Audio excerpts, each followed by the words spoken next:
Hello my dear students, मैं जैसे फिर से आपके सामने लेके आऊँ क्लास 12 केमिस्ट्री के चैप्टर 8 एल्डिहाइड कीटोन व कार्बोक्सिलिक अम्ल के इंपॉर्टेंट क्वेश्चन, महत्वपूर्ण प्रश्नों का सिंपल तरीके से सॉल्यूशन के साथ एक बहुत अच्छा वीडियो। आज हम पढ़ने वाले इस चैप्टर के बहुत ही इंपॉर्टेंट क्वेश्चन जो बार बार एग्जाम में पूछे गए और पूछे जाते हैं, और 2025 का जो पेपर होने वाला है इसमें 101% इसी से क्वेश्चन एग्जाम में पूछे जाएंगे। क्योंकि ये वीडियो हिंदी मीडियम के बच्चों के लिए, अगर आप मुझे पहली बार सुन रहे हैं या आप मेरे चैनल पर नए हैं तो प्लेलिस्ट में जाकर देख सकते हैं। बहुत सिस्टमेटिकली प्लेलिस्ट में जाते से आपको समझ में आ जाएगा। हिंदी मीडियम के वीडियो अलग है, इंग्लिश मीडियम के वीडियो अलग है। अगर आपका कोई दोस्त इंग्लिश मीडियम में तो उसको भी वीडियो शेयर कर सकते हैं। बहुत इंपॉर्टेंट कंटेंट के साथ मैं आपके लिए अच्छे वीडियो लाता हूं।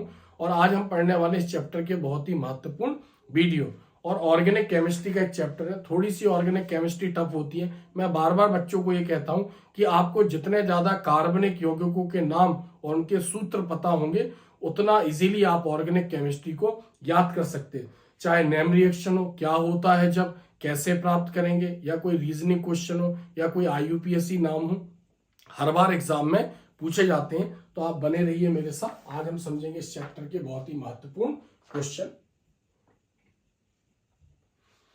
तो चैप्टर 8 एल्डिहाइड कीटोन व कार्बोक्सिलिक अम्ल।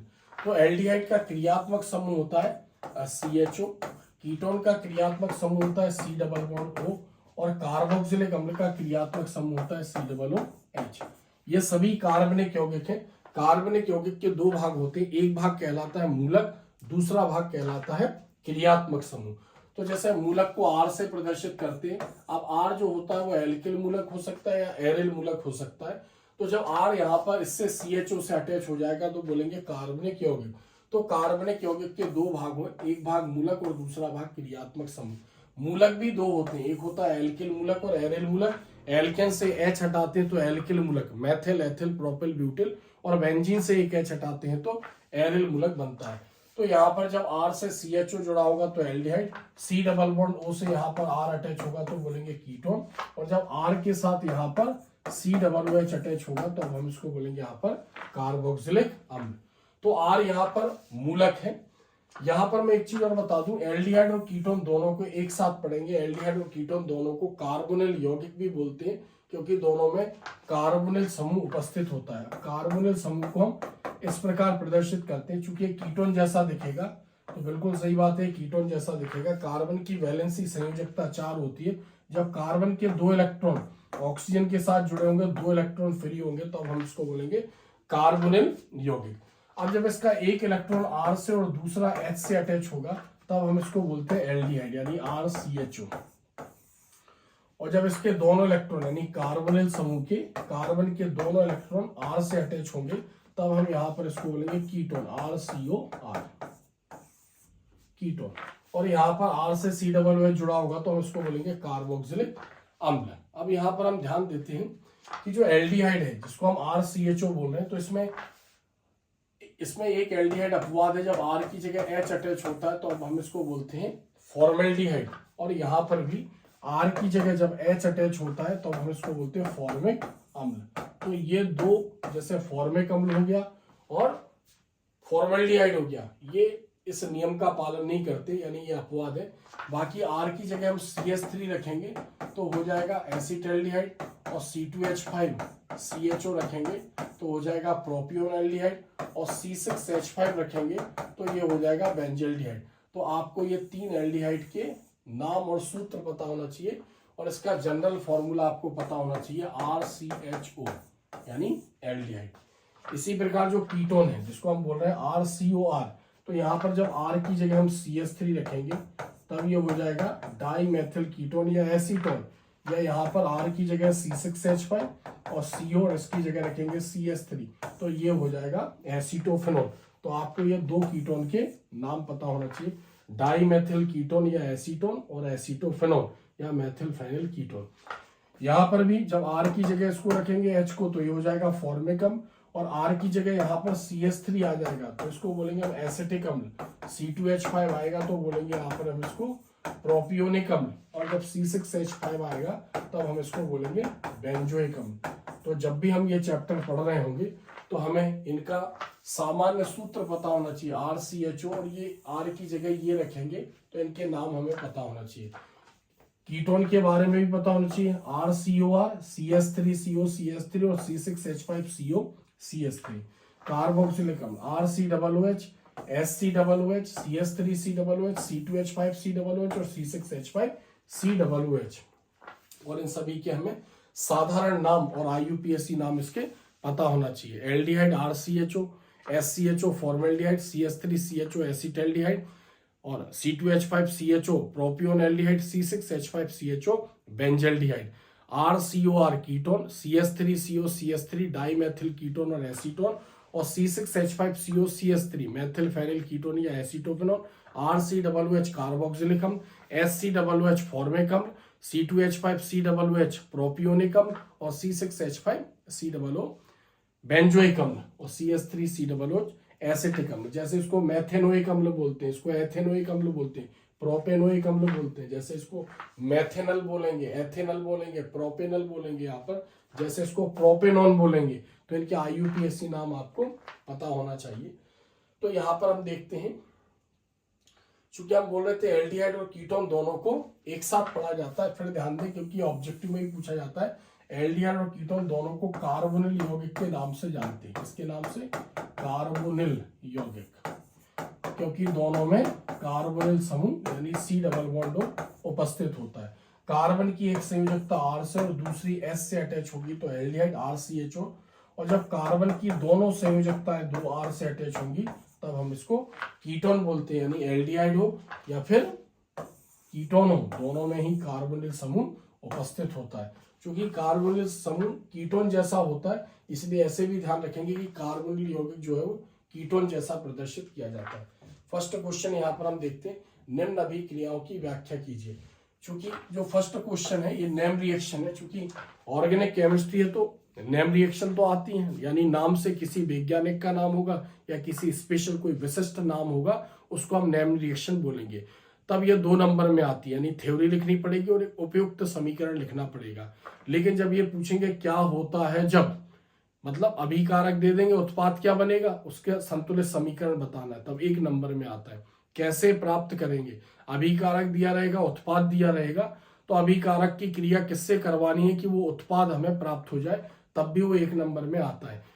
IUPAC नाम भी पूछ सकते हैं और कोई रीजनिंग क्वेश्चन एग्जाम में आ सकता है। तो ऐसे 4-5 प्रकार के कॉमन क्वेश्चन है जो ऑर्गेनिक केमिस्ट्री से पूछे जाते हैं। जो पहला क्वेश्चन है इसका मैंने एक स्पेशल वीडियो भी बनाया था, उस पर नेम रिएक्शन लिखा हुआ था। सारी नेम रिएक्शनों को हमने बहुत अच्छी तरीके से समझा था, आपने देखा भी होगा। क्योंकि इस चैप्टर का एक क्वेश्चन भी है, इसलिए थोड़ा बहुत हम इसके बारे में थोड़ा बहुत ज्यादा डिटेल में नहीं जाएंगे, इसको हल्का फुल्का रिवीजन करके इसको एक प्रकार से रिवीजन हो जाएगा, समझते हुए हम आगे बढ़ेंगे। पहला रोजनमुंड अपचयन, या इसको अभिक्रिया बोलते हैं। अपचयन एक चीज ध्यान रखना, जब भी किसी कार्बनिक यौगिक की क्रिया, कोई भी कार्बनिक यौगिक होगा, कार्बनिक यौगिक, किसी भी कार्बनिक यौगिक की क्रिया जब हाइड्रोजन से करवाई जाएगी तब हम उसको अपचयन बोलेंगे। क्रिया को बैलेंस करने के लिए 2 हाइड्रोजन, 4 हाइड्रोजन और 6 हाइड्रोजन यूज कर सकते हैं। तो अपचयन से बच्चे को हिंट मिल जाता है कि कार्बनिक यौगिक की मतलब हाइड्रोजन से क्रिया, इसलिए आजकल अपचयन वर्ड यूज नहीं करते, क्या बोलेंगे? रोजनमुंड अभिक्रिया। जैसे इसमें स्टीफन अपचयन, अब अपचयन नहीं देगा, अभिक्रिया, स्टीफन अभिक्रिया। रोजनमुंड इसी साल 2024 के एग्जाम में पूछी गई है, रोजनमुंड कैनिजारो अभिक्रिया, ये सब। तो रोजनमुंड स्टीफन क्लीमेंसन अपचयन या अभिक्रिया, कैनिजारो अभिक्रिया, पीनाकॉल अपचयन या अभिक्रिया, यूरोट्रोपिन अभिक्रिया, एल्डोल संघनन, वॉल्फ किश्नर अभिक्रिया, क्रॉस एल्डोल संघनन या क्लेजन श्मिट अभिक्रिया, इटार्ड अभिक्रिया। ये बहुत इंपॉर्टेंट नेम रिएक्शन है, बार बार एग्जाम में पूछी गई है। आगे देखते हैं यहाँ पर, इटार्ड अभिक्रिया, बेंजोइन संघनन, परकिन अभिक्रिया, गाटरमान कोच अभिक्रिया, गाटरमान कोच का एल्डिहाइड संश्लेषण, हेल वॉलहार्ट जेलेस्की अभिक्रिया, HBZ के नाम से भी इसको जानते हैं। तो स्पेशल मैंने इसके ऊपर बहुत अच्छा वीडियो बनाया है। हालांकि चूंकि हमारे आज के जो वीडियो इसका ये पार्ट भी है, पहला क्वेश्चन है, तो इसको हम रिवीजन के तौर पर समझेंगे, ज्यादा डिटेल में नहीं जाएंगे हम इसके। तो पहला देखेंगे हम रोजनमुंड अपचयन या रोजनमुंड अभिक्रिया। तो रोजनमुंड एक वैज्ञानिक का नाम है, एसिड क्लोराइड, एसिड क्लोराइड मतलब RCOCl, कार्बोक्सिलिक अम्ल का व्युत्पन्न भी होता है। कि उबलते जाइलिन, जाइलिन मतलब जब बेंजीन से दो CH3 जुड़े हो तो उसको हम जाइलिन बोलते हैं। तो जाइलिन में बने विलयन का पैलेडियम, पैलेडियम मतलब PD, उत्प्रेरक का काम करेगा। वह बेरियम सल्फेट, बेरियम सल्फेट मतलब BaSO4, ये उत्प्रेरक विष का काम करेगा। यहाँ पर बेरियम सल्फेट की उपस्थिति में हाइड्रोजन द्वारा अपचयन कराते हैं तो एल्डिहाइड बनता है, इसे रोजरमुंड अभिक्रिया कहते हैं। तो अपचयन मतलब हाइड्रोजन से क्रिया, उपस्थिति क्या रहेगी, उपस्थिति रहेगी पैलेडियम और BaSO4, बेरियम सल्फेट और उबलते जाइलिन, उबलते जाइलिन। तो क्या होगा, यहाँ पर क्लोरीन जो है वो हाइड्रोजन के साथ क्रिया करेगा, HCl के रूप में बाहर हो जाएगा। जहां से Cl निकला, चूंकि कार्बन से Cl अटैच होगा, कार्बन से डबल बॉन्ड द्वारा ऑक्सीजन और सिंगल बॉन्ड द्वारा Cl अटैच है, क्योंकि कार्बन की Cl की संयोजकता एक है। तो Cl की जगह यहाँ पर H जुड़ जाएगा और जो Cl है वो दूसरे H के साथ निकल जाएगा, तो दो हाइड्रोजन यूज होंगे। तो ऐसे यहाँ पर बन जाएगा RCHO, एल्डिहाइड बनेगा। चूंकि R वाली रिएक्शन वैलिड नहीं होती, इसलिए R की जगह कोई ना कोई मूलक आपको रखना पड़ेगा। हम CH3 यहाँ पर यूज करेंगे तो ये हो जाएगा एसिटिल क्लोराइड, CH3Cl अगर हम यहाँ पर यूज करेंगे तो यहाँ पर ये हो जाएगा एसिटिल क्लोराइड। अगर हम C6H5 यूज करते तो ये हो जाता है बेंजोइल क्लोराइड। तो कोई भी हम यहाँ पर यूज करेंगे। बाकी हमने क्या किया, कोई परिवर्तन नहीं किया, केवल R को चेंज किया। क्या चेंज किया, यहाँ पर R चेंज किया। रिएक्शन में उपस्थिति एज इट इज रहेगी, उपस्थिति लिखना अनिवार्य नहीं तो 1 नंबर आपका कट जाएगा।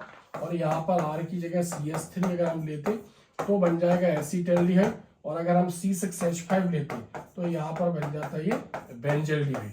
तो CH3 लेने पर एसिटाल्डिहाइड और C6H5 लेने पर बेंजल्डिहाइड। अगर एग्जाम में क्रिया आती है तो या तो इसको लिखें तो इन दोनों में से कोई एक लिखें, या फिर इसको ना लिखें तो इन दोनों में से कोई भी एक रिएक्शन हम एग्जाम में लिख सकते हैं, तो हमें 2 नंबर मिल जाएंगे। तो एसिड क्लोराइड के उबलते जाइलिन में बने विलयन का PD व BaSO4 की उपस्थिति में अपचयन कराते हैं तो एल्डिहाइड बनता है। अपचयन कराते हैं यानी हाइड्रोजन से क्रिया कराते हैं तो एल्डिहाइड बनता है, इसे रोजरमुंड अभिक्रिया कहते हैं, ऐसा रोजरमुंड ने बताया था। एक चीज ध्यान रखें, PD पैलेडियम क्या कर रहा है, यहाँ पर जो एसिड क्लोराइड है इसको एल्डिहाइड में परिवर्तित कर रहा है, और BaSO4 क्या कर रहा है, ध्यान से सुनना। अगर यहाँ BaSO4 ना मिलाया गया होता तो जो पैलेडियम है PD फिर इसकी यानी एल्डिहाइड की क्रिया हाइड्रोजन से करवाकर उसको एल्कोहल में परिवर्तित कर देता। किसमें परिवर्तित कर देता, एल्कोहल में, और बनाना था एल्डिहाइड। तो BaSO4 क्या करेगा, एल्डिहाइड बनने के बाद यानी इस उत्पाद को यहाँ पर स्थिर कर देगा, यानी इसकी क्रिया हाइड्रोजन से दोबारा नहीं होने देगा। इसलिए बोलते हैं BaSO4 यहाँ पर उत्प्रेरक विष का कार्य करता है। सेकंड क्रिया देखते हैं, स्टीफन अपचयन या स्टीफन अभिक्रिया।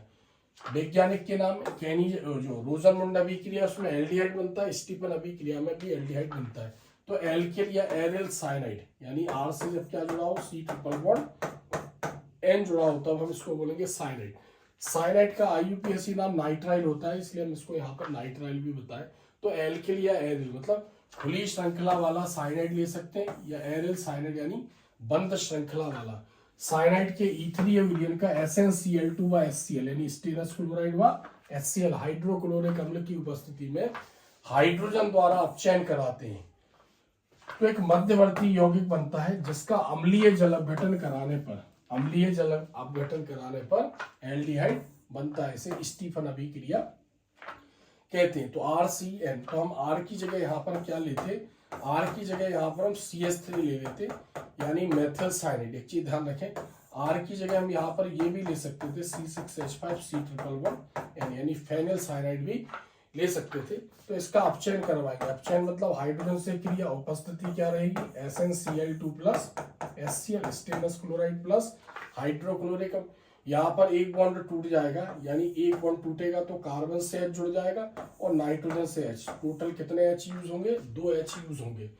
तो एक यौगिक बनेगा माध्यमिक, तो क्या लिखेंगे CH3 CH double bond NH। यहाँ पर जो HCl है पार्शियली इससे अटैच हो जाएगा तो यहाँ पर लिख सकते हैं HCl, और इसका जल अपघटन करवाएंगे यानी इसका अम्लीय जल अपघटन करवाएंगे तो जो ऑक्सीजन होगा वो इस कार्बन से आकर अटैच हो जाएगा। तो क्या बन जाएगा CH3 CHO प्लस जो बचा हुआ पार्ट है यानी NH HCl और ये दोनों H जिन्होंने भाग नहीं लिया तो यहाँ बन जाएगा NH4Cl। Ammonium chloride. एक चीज ध्यान रखना, अगर सपोज करो जैसे HCl को हम यहाँ पर ना जोड़ते या भूल जाते, तब यहाँ पर NH4Cl की जगह क्या बाहर हो जाएगा, NH3 यानी अमोनिया गैस बाहर निकलेगी। तो ऐसे एसिटाल्डिहाइड बनेगा। कब बनेगा, जब हम R की जगह CH3 लेंगे। अगर R की जगह C6H5 लेते तो इसको फेनिल साइनाइड बोलेंगे, जैसे इसको मेथिल साइनाइड बोलेंगे। तो बाकी यहाँ पर C6H5 आपको लिखना पड़ेगा, और यहाँ पर भी CH3 की जगह क्या आ जाएगा, C6H5 और CHO। ऐसे यहाँ पर बेंजल्डिहाइड प्राप्त होगा। तो स्टीफन अपचेन एग्जाम में आता है, तो इन दोनों में से कोई एक क्रिया हम लिख सकते हैं। नेक्स्ट, तीसरे नंबर की क्रिया क्लीमेंजन अपचयन या क्लीमेंजन अभिक्रिया। थर्ड नेम रिएक्शन यहां पर देखते हैं हम, क्लीमेंजन अपचयन या अभिक्रिया। ध्यान रखना भैया, अपचयन मतलब हाइड्रोजन परमाणु से क्रिया को बैलेंस करने के लिए 2 हाइड्रोजन, 4 हाइड्रोजन और 6 हाइड्रोजन यूज कर सकते हैं। क्लीमेंजन अपचयन, अभी जो हमने 2 क्रियाएं पढ़ी हैं, यानी रोजरमुंड अभिक्रिया और स्टीफन अभिक्रिया, वो एल्डिहाइड, उन दोनों क्रियाओं में केवल एल्डिहाइड बनाया जा सकता। और एल्डिहाइड बनाने की बहुत इंपॉर्टेंट नेम रिएक्शन भी है। यहां से एल्डिहाइड और कीटोन के रासायनिक गुण वाली नेम रिएक्शन स्टार्ट होंगी, और कार्बोक्सिलिक अम्ल की भी कोई नेम रिएक्शन आएगी। तो क्लीमेंजन अपचयन, क्लीमेंजन ने क्या किया, एल्डिहाइड लिया या फिर कीटोन। चूंकि एल्डिहाइड और कीटोन दोनों को कार्बोनिल यौगिक भी बोलते हैं, तो इसलिए हम एल्डिहाइड या कीटोन की जगह ऐसा भी लिख सकते थे, कार्बोनिल यौगिक का ZnHg। Zn मतलब जिंक और Hg मतलब मरकरी। ध्यान दें, जब भी मरकरी किसी धातु के साथ जुड़ी होगी तो उस धातु का नाम लिखकर मरकरी को हम अमलगम बोलेंगे। क्या बोलेंगे हम, अमलगम, यानी जिंक अमलगम। जैसे Na जुड़ा होता तो सोडियम अमलगम, Mg जुड़ा होता तो मैग्नीशियम अमलगम। वह सांद्र HCl की उपस्थिति में अपचयन कराते हैं। मतलब एल्डिहाइड हो या कीटोन हो, इसका जिंक अमलगम व HCl की उपस्थिति में अपचयन कराते हैं तो एल्केन बनते हैं। क्या बनेंगे, एल्केन बनते हैं। इसे क्लीमेंजन अभिक्रिया कहते हैं। तो कार्बोनिल यौगिक मतलब इस टाइप का, चाहे वो एल्डिहाइड हो या कीटोन हो, कोई भी हम लेंगे तो एल्केन बनेगा। तो एल्डिहाइड में यहाँ पर हम एसिटाल्डिहाइड ले लेते हैं, CH3CHO। अपचयन, अपचयन मतलब हाइड्रोजन से क्रिया। उपस्थिति लिखना हमें अनिवार्य है भैया, ध्यान देना। हर नेम रिएक्शन जिसमें कंडीशन है, वो कंडीशन हम सारी लिखेंगे, नहीं तो हमारा क्या है कि एक नंबर कट जाएगा। HCl, ZnHg plus HCl। तो यहाँ पर कार्बन और ऑक्सीजन के बीच में यहाँ पर डबल बॉन्ड है, तो जो ऑक्सीजन है यह हाइड्रोजन से क्रिया करेगा और H2O के रूप में बाहर निकल जाएगा। या तो H2 हम जो सह उत्पाद है, मुख्य उत्पाद बनाने के बाद भी प्लस करके लिख सकते हैं, नहीं तो यहाँ पर भी माइनस करके लिख सकते हैं। तो ऑक्सीजन H के साथ H2O के रूप में बाहर निकला, कार्बन से ऑक्सीजन निकला तो कार्बन के 2 इलेक्ट्रॉन फ्री हो गए, तो इन दोनों इलेक्ट्रॉनों से 2 H अटैच हो जाएंगे, तो टोटल 4 हाइड्रोजन यूज हो गए। कैसे, 2 H ऑक्सीजन के साथ बाहर निकल रहे हैं, 2 हाइड्रोजन कार्बन के 2 इलेक्ट्रॉन के साथ अटैच हो जाएंगे। तो हम देख सकते हैं, इसको ऐसा लिखेंगे हम, CH3H और यहाँ पर कार्बन से 2 H अटैच हो गए। तो इधर देखो CH3, ऐसा हम इसको देख सकते हैं, CH3, तो ये इस पूरे को क्या लिखेंगे, सिंगल बॉन्ड CH3, और एक साथ हम इसको लिखेंगे C2H6। C2H6 का नाम है एथेन है, और एथेन एक एल्केन है। तो क्लीमेंजन अपचयन में अगर हमने एल्डिहाइड की जगह CH3CHO एसिटाल्डिहाइड लिया तो एथेन बनेगा, और अगर हम कीटोन की जगह एसीटोन लेते तो प्रोपेन बनता, यानी एसीटोन लेते तो प्रोपेन बनता। बस एसीटोन में क्या हो जाता, यहाँ पर हम CH3 डबल बॉन्ड CO, यानी सेम क्रिया होती, H2O बाहर निकल जाता, इसमें 2 हाइड्रोजन इधर अटैच हो जाते तो CH3 CH2 और CH3 ऐसा हो जाता। तो हम यहाँ पर देख रहे हैं इस टाइप से CH3 और CH2 ये बन जाता, तो इसको एक साथ हम लिखेंगे C3H8, ये प्रोपेन बनता। तो दोनों में से कोई भी क्रिया हम लिख सकते हैं। तो चूंकि नेम रिएक्शन है, हमें एक सुटेबल एग्जांपल देना है, तो कोशिश करें कि जो सिंपल अभिक्रिया है, चूंकि टफ लिखने पर भी उतने भी नंबर मिलेंगे और सिंपल लिखने पर भी उतने ही नंबर मिलेंगे, तो सिंपल कोई उसका उदाहरण जो भी मैंने बताया, जैसे एसिटाल्डिहाइड से क्रिया बहुत सिंपल है, कीटोन से थोड़ा सा टफ हो जाती है, तो कोई एक एग्जाम्पल हमें यहाँ पर लिखना है। नेक्स्ट, कैनिजारो अभिक्रिया। कैनिजारो अभिक्रिया, अल्फा हाइड्रोजन विहीन एल्डिहाइड, अल्फा हाइड्रोजन विहीन एल्डिहाइड जिसमें एल्डिहाइड कार्बन से जुड़ा होगा लेकिन कार्बन के पास H नहीं होंगे, या फिर एल्डिहाइड क्रियात्मक समूह सीधे H से अटैच होगा। मैं बता दे रहा हूं यहाँ पर, जब CHO क्रियात्मक समूह किसी कार्बन से अटैच होगा तो इस कार्बन को अल्फा कार्बन, और इस कार्बन से अगर H अटैच है तो इस H को भी हम अल्फा हाइड्रोजन बोलेंगे। तो यहाँ पर हमें क्या लेना है, अल्फा हाइड्रोजन विहीन एल्डिहाइड खुली श्रृंखला वाला हो या बंद श्रृंखला वाला हो। तो खुली श्रृंखला में जैसे SCHO हो गया, ये खुली श्रृंखला वाला अल्फा हाइड्रोजन विहीन एल्डिहाइड फॉर्मेल्डिहाइड। एरोमेटिक में जैसे C6H5CHO, इसको बोलते हैं एरोमेटिक एल्डिहाइड। तो ये दोनों ही अल्फा हाइड्रोजन विहीन एल्डिहाइड है। तो इसको शांत रहने के साथ गर्म करेंगे, यानी सोडियम हाइड्रोक्साइड या कॉस्टिक सोडा के साथ, तो प्राथमिक एल्कोहल व कार्बोक्सिलेट लवण बनेंगे। इसे कैनिजारो अभिक्रिया कहते हैं। ये भी इसी साल एग्जाम में पूछी गई है। तो अल्फा हाइड्रोजन विहीन एल्डिहाइड में हम SCHO भी ले सकते हैं या इसकी जगह C6H5CHO भी ले सकते हैं। इसमें क्रियात्मक समूह सीधे H से अटैच है तो इसमें कार्बन नहीं है। यहाँ पर CHO कार्बन से जुड़ा होता है लेकिन उस कार्बन के पास H नहीं होता है, यानी दोनों अल्फा हाइड्रोजन विहीन एल्डिहाइड है। NaOH से क्रिया अगर हम इसकी करवाएंगे तो क्या बनेगा, एल्कोहल बनेगा। तो यहाँ पर इससे क्रिया करवाते हैं तो CH3CHO मेथिल एल्कोहल और HCOO Na सोडियम फॉर्मेट। यहाँ कार्बन 2 है इसलिए क्रिया को बैलेंस करने के लिए यहाँ पर 2 लगा देंगे। तो मेथिल एल्कोहल और सोडियम फॉर्मेट जब हम फॉर्मेल्डिहाइड लेते, अगर इसकी जगह हम बेंजल्डिहाइड लेते, पूरी क्रिया यही रहेगी, NaOH से करवाएंगे तो यहाँ पर बन जाएगा C6H5CH2OH। यहाँ पर ये बेंजल एल्कोहल कहलाएगा और यहाँ पर C6H5COO सोडियम बेंजोइड बनेगा। तो दोनों में एल्कोहल बन रहा है। तो या तो हम ये वाली क्रिया लिखें या फिर ये वाली क्रिया लिखें, दोनों में से कोई भी लिखेंगे हमें नंबर मिल जाएंगे, बट दोनों क्रिया हमें नहीं लिखनी है क्योंकि एक नंबर थ्योरी का और एक नंबर रिएक्शन का। नेक्स्ट पीनाकॉल अपचयन या पीनाकॉल अभिक्रिया। एसीटोन के 2 अणुओं का अपचयन MgHg। अब यहाँ पर भी देखो मरकरी के साथ मैग्नीशियम अटैच है, मैग्नीशियम अमलगम यानी Hg को बोलेंगे अमलगम, वह H2O की उपस्थिति में कराते हैं तो पीनाकॉल। पीनाकॉल ऐसा भी लिख सकते हैं, ऐसा भी लिख सकते हैं, पीनाकॉल अभिक्रिया कहते हैं। एसीटोन के 2 अणु लेना है। एसीटोन का फॉर्मूला CH3COCH3। अब इसको किसी भी तरीके से क्रिया में हमें लिखते आना चाहिए, तो हमने यहाँ पर लिख दिया इसको ऐसा CH3 और नीचे डबल बॉन्ड द्वारा O जोड़ दिया। कितने अणु लेने हमें, 2 अणु। अपचयन मतलब हाइड्रोजन से क्रिया। उपस्थिति क्या रहेगी, उपस्थिति रहेगी MgHg प्लस H2। उपस्थिति लिखना अनिवार्य है नेम रिएक्शन में, नहीं तो नंबर आपके कटेंगे।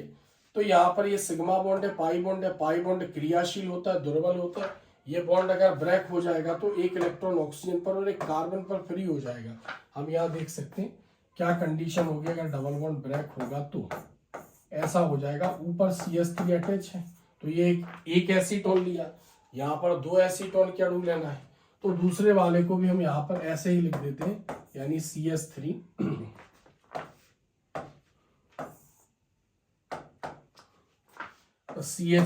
CH3 और ऊपर लिख दिया हमने यहाँ पर CH3, नीचे ऑक्सीजन उसका एक इलेक्ट्रॉन फ्री कर दिया। चूंकि कार्बन का भी एक इलेक्ट्रॉन फ्री हो जाएगा। अब देखो यहाँ पर H यानी अपचयन होना है तो एक हाइड्रोजन इस ऑक्सीजन से अटैच होगा, एक हाइड्रोजन इस ऑक्सीजन से अटैच होगा और कार्बन कार्बन सिंगल बॉन्ड द्वारा अटैच हो जाएगा। इसको बोलेंगे हम पीनाकॉल। तो कितने H यूज होंगे, यहाँ पर 2 हाइड्रोजन यूज होंगे। जैसा मैं आपको बता रहा हूँ वैसे ही आपको प्रैक्टिस करना है। नेक्स्ट रिएक्शन यूरोट्रोपिन अभिक्रिया। यूरोट्रोपिन इसमें जो उत्पाद बनता है इस क्रिया में उसको यूरोट्रोपिन बोलते हैं, हेक्सामेथिलीन टेट्राएमीन। इसका उपयोग मूत्र संबंधी रोगों के उपचार में होता है, इसलिए मूत्र को इंग्लिश में यूरिन बोलते हैं, इसलिए इसका नाम पड़ा है यूरोट्रोपिन अभिक्रिया। तो फॉर्मल्डिहाइड को अमोनिया के साथ गर्म करेंगे तो क्या बनेगा, हेक्सामेथिलीन टेट्राएमीन बनेगा। एक चीज ध्यान रखना, CH4 का नाम होता है मेथिल। जब इससे एक H बाहर निकलेगा तो क्या बन जाएगा, CH3, इसको बोलेंगे मेथिल। और जब मेथिल से भी एक हाइड्रोजन बाहर निकलेगा तो ये बनेगा CH2, इसको बोलते हैं मेथिलीन। कार्बन के 2 इलेक्ट्रॉन फ्री रहेंगे तो फॉर्मल्डिहाइड की क्रिया अमोनिया से करवाएंगे तो हेक्सामेथिलीन टेट्राएमीन बनता है, जिसे यूरोट्रोपिन भी कहते हैं, इसलिए इसे यूरोट्रोपिन अभिक्रिया कहते हैं। तो फॉर्मल्डिहाइड SCHO प्लस अमोनिया यानी NH3। यहाँ पर फॉर्मल्डिहाइड को हम इस तरीके से भी लिख सकते हैं, एक कार्बन, दो हाइड्रोजन, एक ऑक्सीजन, यानी CH2O। तो यहाँ यौगिक बनेगा CH2 होल 6 और N4 ये बनेगा CH2 whole 6 N4 hexamethylene tetraammine. अब देखो इसमें CH2 होल 6 है, तो हम फॉर्मल्डिहाइड को ऐसा भी लिख सकते थे CH2, इसलिए हमें 6 लगाने पड़ेंगे। यहाँ पर 6 लगाएंगे तो ऑक्सीजन यहाँ पर 6 रह गए, फिर नाइट्रोजन यहाँ पर 4 है, इसलिए हमें यहाँ पर 4 लगाना है। 4 3 जा 12, 12 हाइड्रोजन और 6 ऑक्सीजन यहाँ पर रह गए, तो क्या लिखेंगे हम 6H2। तो ये जो बना यूरोट्रोपिन, इसमें 6 CH2 है, CH2 का नाम होता है मैथिलीन, तो हेक्सामेथिलीन, चूंकि N जो है वो अमोनिया से आया है इसलिए इसको बोलेंगे टेट्राएमीन, हेक्सामेथिलीन टेट्राएमीन। एल्डोल संघनन, एल्डोल संघनन या एल्डोल कंडेंसेशन इंग्लिश में बोलते हैं, एल्डोल संघनन। अब इसमें जो एल्डोल है, इसमें जो उत्पाद बनेगा जनरली वो ऐसा यौगिक बनेगा जिसके अंदर एल्डिहाइड क्रियात्मक समूह भी होगा और एल्कोहल क्रियात्मक समूह भी होगा।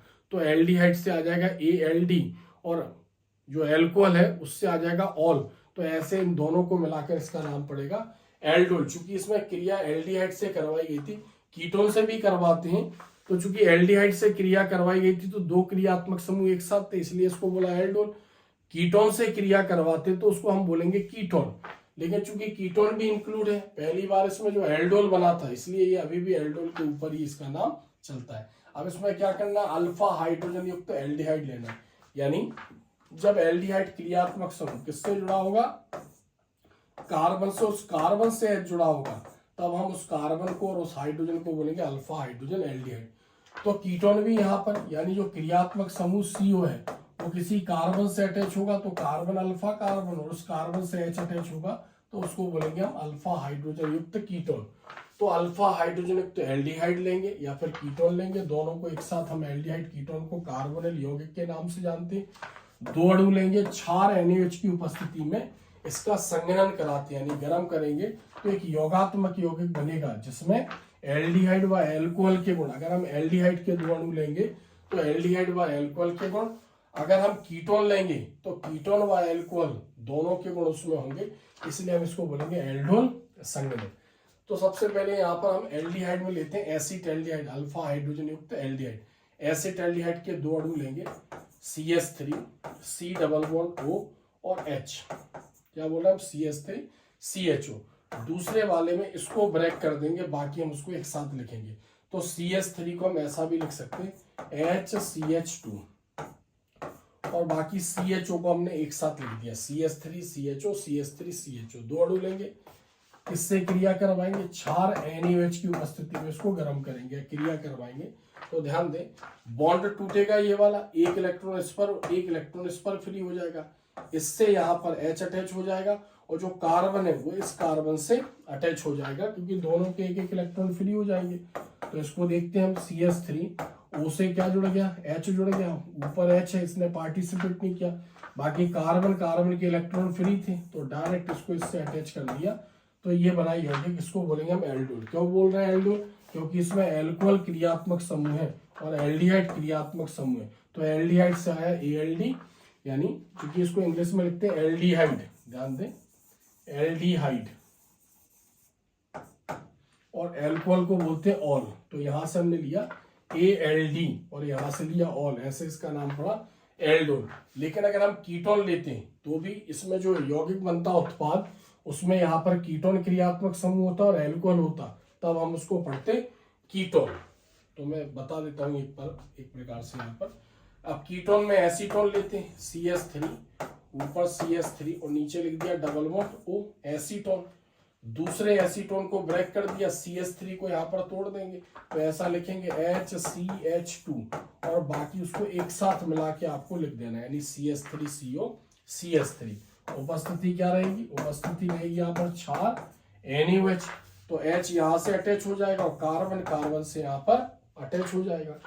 तो ये जो यौगिक बनेगा इसमें OH, यहाँ एल्कोहल आ जाएगा और ऊपर क्या रहेगा इसमें CH3, बाकी पूरा इसको मिला के लिख देंगे CH2CO CH3। इसमें जो यौगिक बना योगात्मक, इसमें एल्कोहल भी है और कीटोन भी है, तो यहाँ पर दोनों को मिलाकर बोलेंगे कीटोन। एग्जाम में आएगा तो कोई एक हमें रिएक्शन लिखनी है। वोल्फ-किश्नर अभिक्रिया, वोल्फ-किश्नर अभिक्रिया, जब कार्बोनिल यौगिक मतलब एल्डिहाइड भी ले सकते हैं और कीटोन भी ले सकते हैं, तो hydrogen NH2 single bond NH2 के साथ सोडियम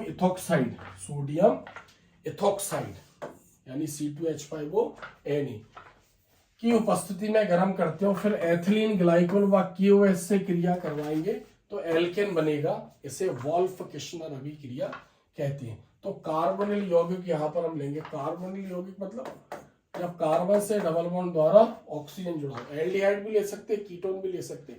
तो एल्डिहाइड से ये क्रिया थोड़ा सरल पड़ेगी। तो एल्डिहाइड में एसिटाल्डिहाइड ले लिया CH3, यहाँ पर H और C डबल बॉन्ड O यानी CH3CHO, किससे क्रिया करवानी है? Hydrogen H2 NH2 single bond NH2, ऐसा लिखेंगे। उपस्थिति क्या रहेगी? Sodium ethoxide C2H5O Na। तो यहाँ पर कार्बन से डबल बॉन्ड द्वारा ऑक्सीजन जुड़ा है, तो यहाँ पर ऑक्सीजन H2 के साथ बाहर निकलेगा, यानी H2O के रूप में बाहर निकल जाएगा, और कार्बन डायरेक्ट डबल बॉन्ड द्वारा यहाँ पर नाइट्रोजन से अटैच हो जाएगा, क्योंकि कार्बन से ऑक्सीजन निकला तो 2 इलेक्ट्रॉन फ्री, नाइट्रोजन से 2 हाइड्रोजन निकले तो नाइट्रोजन के 2 इलेक्ट्रॉन फ्री हो जाएंगे। तो यहाँ पर यौगिक बनेगा CH3CO, इतना तो ये लिखा रहेगा। फिर डबल बॉन्ड, यहाँ ध्यान दें N और NH2, डबल बॉन्ड N और सिंगल बॉन्ड NH2। फिर इसको यहाँ पर एथिलीन ग्लाइकोल यानी CH2 single bond CH2, ethylene से जब OH जुड़ जाएगा तो हम इसको बोलेंगे एथिलीन ग्लाइकोल प्लस KOH यहाँ पर यूज करेंगे। तो यहाँ पर जो यौगिक यानी जो नाइट्रोजन है वो N2 गैस के रूप में बाहर निकल जाएगी, तो यहाँ पर हमने N2 गैस बाहर निकाल दी। अब जो हाइड्रोजन है वो इस कार्बन से यहाँ पर अटैच हो जाएंगे, तो क्या बन जाएगा? CH3 सिंगल बॉन्ड CH3, या इसको क्या लिखेंगे हम? C2H6, और C2H6 एथेन है और एथेन एल्केन है, तो इस क्रिया में एल्केन बनेगा। एक चीज ध्यान रखें, अगर मान लो इसकी जगह हम एसीटोन लेते, यानी ये तो एसिटाल्डिहाइड CH3CHO, तो यहाँ थोड़ा चेंज करके मैं बता दे रहा हूँ। अगर हमने यहाँ पर CH3 कर दिया तो अब ये हो गया यहाँ पर एसीटोन। अगर हम एसीटोन लेते तो इसकी जगह, यानी इसकी जगह क्या बनता है? यहाँ पर ये यौगिक बनता CH3CH2 CH3, और इसको एक साथ हम लिखते तो C3H8 प्रोपेन बोलते। तो एसिटाल्डिहाइड लेंगे तो एथेन बनेगा, और अगर हम एसीटोन लेंगे तो प्रोपेन बनेगा। तो जो भी बेहतर लगे वो रिएक्शन हम यहाँ पर लिख सकते हैं। नेक्स्ट 9वें नंबर की क्रिया, क्रॉस एल्डोल संघनन या क्लेजेन-श्मिट अभिक्रिया। क्रॉस एल्डोल संघनन या क्लेजेन-श्मिट अभिक्रिया। तो बेंजल्डिहाइड क्या है? अल्फा हाइड्रोजन विहीन एल्डिहाइड है, यानी एक लेना है अल्फा हाइड्रोजन युक्त और एक लेना है अल्फा हाइड्रोजन विहीन। तो बेंजल्डिहाइड की क्रिया NaOH की उपस्थिति में अल्फा हाइड्रोजन युक्त एल्डिहाइड। अब अल्फा हाइड्रोजन युक्त एल्डिहाइड जैसे एसिटाल्डिहाइड हो गया, या फिर अल्फा हाइड्रोजन युक्त कीटोन भी ले सकते हैं हम, अल्फा हाइड्रोजन युक्त कीटोन में जैसे एसीटोन ले सकते हैं, से क्रिया कराते हैं। तो अगर हम एसिटाल्डिहाइड लेंगे तो एसिटाल्डिहाइड से बनेगा सिनेमैल्डिहाइड, और अगर कीटोन में एसीटोन लेते हैं, यानी अगर हम यहाँ पर क्या लेते? एसीटोन लेते तो एसीटोन से बेंजिलिडीन एसीटोन बनेगा। इसे क्रॉस एल्डोल संघनन कहते हैं। तो क्रॉस क्यों बोला? क्योंकि एक अल्फा हाइड्रोजन युक्त है और एक अल्फा हाइड्रोजन विहीन है, ऐसा क्लेजेन-श्मिट ने बताया था, इसलिए हम इसको क्लेजेन-श्मिट अभिक्रिया भी बोलते हैं। तो किसी भी नाम से एग्जाम में आए हमें लिखना यही है।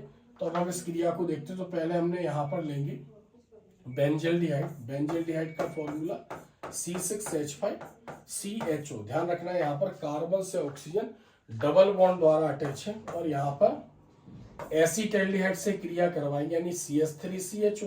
तो यहाँ पर हम एसिटाल्डिहाइड को ब्रेक कर देंगे, यानी H2CH और CHO। क्या हो गया यहाँ पर? CH3CHO। तो यहां से ऑक्सीजन इस H2 के साथ बाहर निकल जाएगा, तो H2O बाहर निकल जाएगा। उपस्थिति लिखना अनिवार्य है NaOH। ऑक्सीजन निकलेगा तो कार्बन के 2 इलेक्ट्रॉन फ्री, और H2 निकलेगा तो कार्बन के 2 इलेक्ट्रॉन फ्री। तो यहाँ पर जो यौगिक बनेगा C6H5, ये देखो C6H5CH, C6H5CH, double bond CH और CHO, इसको बोलेंगे हम सिनेमैल्डिहाइड। क्या बोलेंगे? एसिटैल्डिहाइड लेंगे तो क्या बनेगा? सिनेमैल्डिहाइड। और अगर एसीटोन लेंगे तो बनेगा बेंजिलिडीन एसीटोन। तो अगर हम एसीटोन लेते हैं यहाँ पर, तब हमें क्या लिखते हैं? C6H5CHO, और एसीटोन का फॉर्मूला CH3COCH3। तो एसीटोन को भी ब्रेक कर लेंगे, यानी H2CH, बाकी पूरा मिला के लिख देंगे COCH3। तो इसमें भी क्या हो जाएगा? H2O बाहर निकल जाएगा। उपस्थिति सेम रहेगी, यहाँ पर उपस्थिति जो रहेगी वो सेम रहेगी। अब इस पूरे को जोड़ देंगे हम एक साथ, बस इसमें जैसे CHO आ गया उसमें कीटोन आ जाएगा, तो क्या बनेगा? C6H5CH, डबल बॉन्ड CH और COCH3, इसको बोलेंगे बेंजिलिडीन एसीटोन। तो अगर नाम से आती है तो कोई भी एक क्रिया में लिखना है। नेक्स्ट रिएक्शन इटार्ड अभिक्रिया। इटार्ड अभिक्रिया बहुत इंपॉर्टेंट अभिक्रिया है ये भी। टोल्यूइन को क्रोमिल क्लोराइड CrO2Cl2 के साथ CCl4 यानी कार्बन टेट्राक्लोराइड और CH2 कार्बन डाइसल्फाइड, कोई भी ले सकते हैं, की उपस्थिति में गर्म करते हैं तो एक मध्यवर्ती यौगिक बनेगा। यानी मध्यवर्ती यौगिक, योगात्मक जटिल यौगिक बोलेंगे हम उसको, या क्रोमियम संकुल या इटार्ड यौगिक बोलेंगे। अगर नहीं भी लिखेंगे तो भी चलेगा, डायरेक्ट बोल सकते हैं टोल्यूइन को क्रोमिल क्लोराइड के साथ CCl4 या CH2 की उपस्थिति में गर्म करते हैं तो एक मध्यवर्ती यौगिक बनता है। बस इतना लिखना है आपको। अगर इनमें से कोई नाम याद रह जाए तो लिख सकते हैं, नहीं याद रह जाए तो इसको ब्रैकेट में लिखा है, छोड़ सकते हैं। तो मध्यवर्ती यौगिक बनता है, यहाँ आपको बताना पड़ेगा। मध्यवर्ती यौगिक बनता है जिसका अम्लीय जल अपघटन कराने पर बेंजल्डिहाइड बनता है, इसे इटार्ड अभिक्रिया कहते हैं। तो टोल्यूइन जब बेंजीन रिंग पर क्या अटैच हो? CH3 अटैच होगा। बेंजीन रिंग पर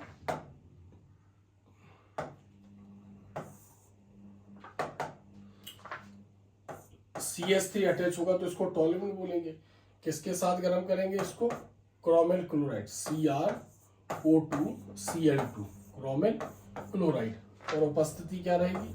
CCl4 यानी कार्बन टेट्राक्लोराइड या फिर कार्बन डाइसल्फाइड, जो भी हम ले। तो यहाँ पर एक माध्यमिक यौगिक बनेगा CHO,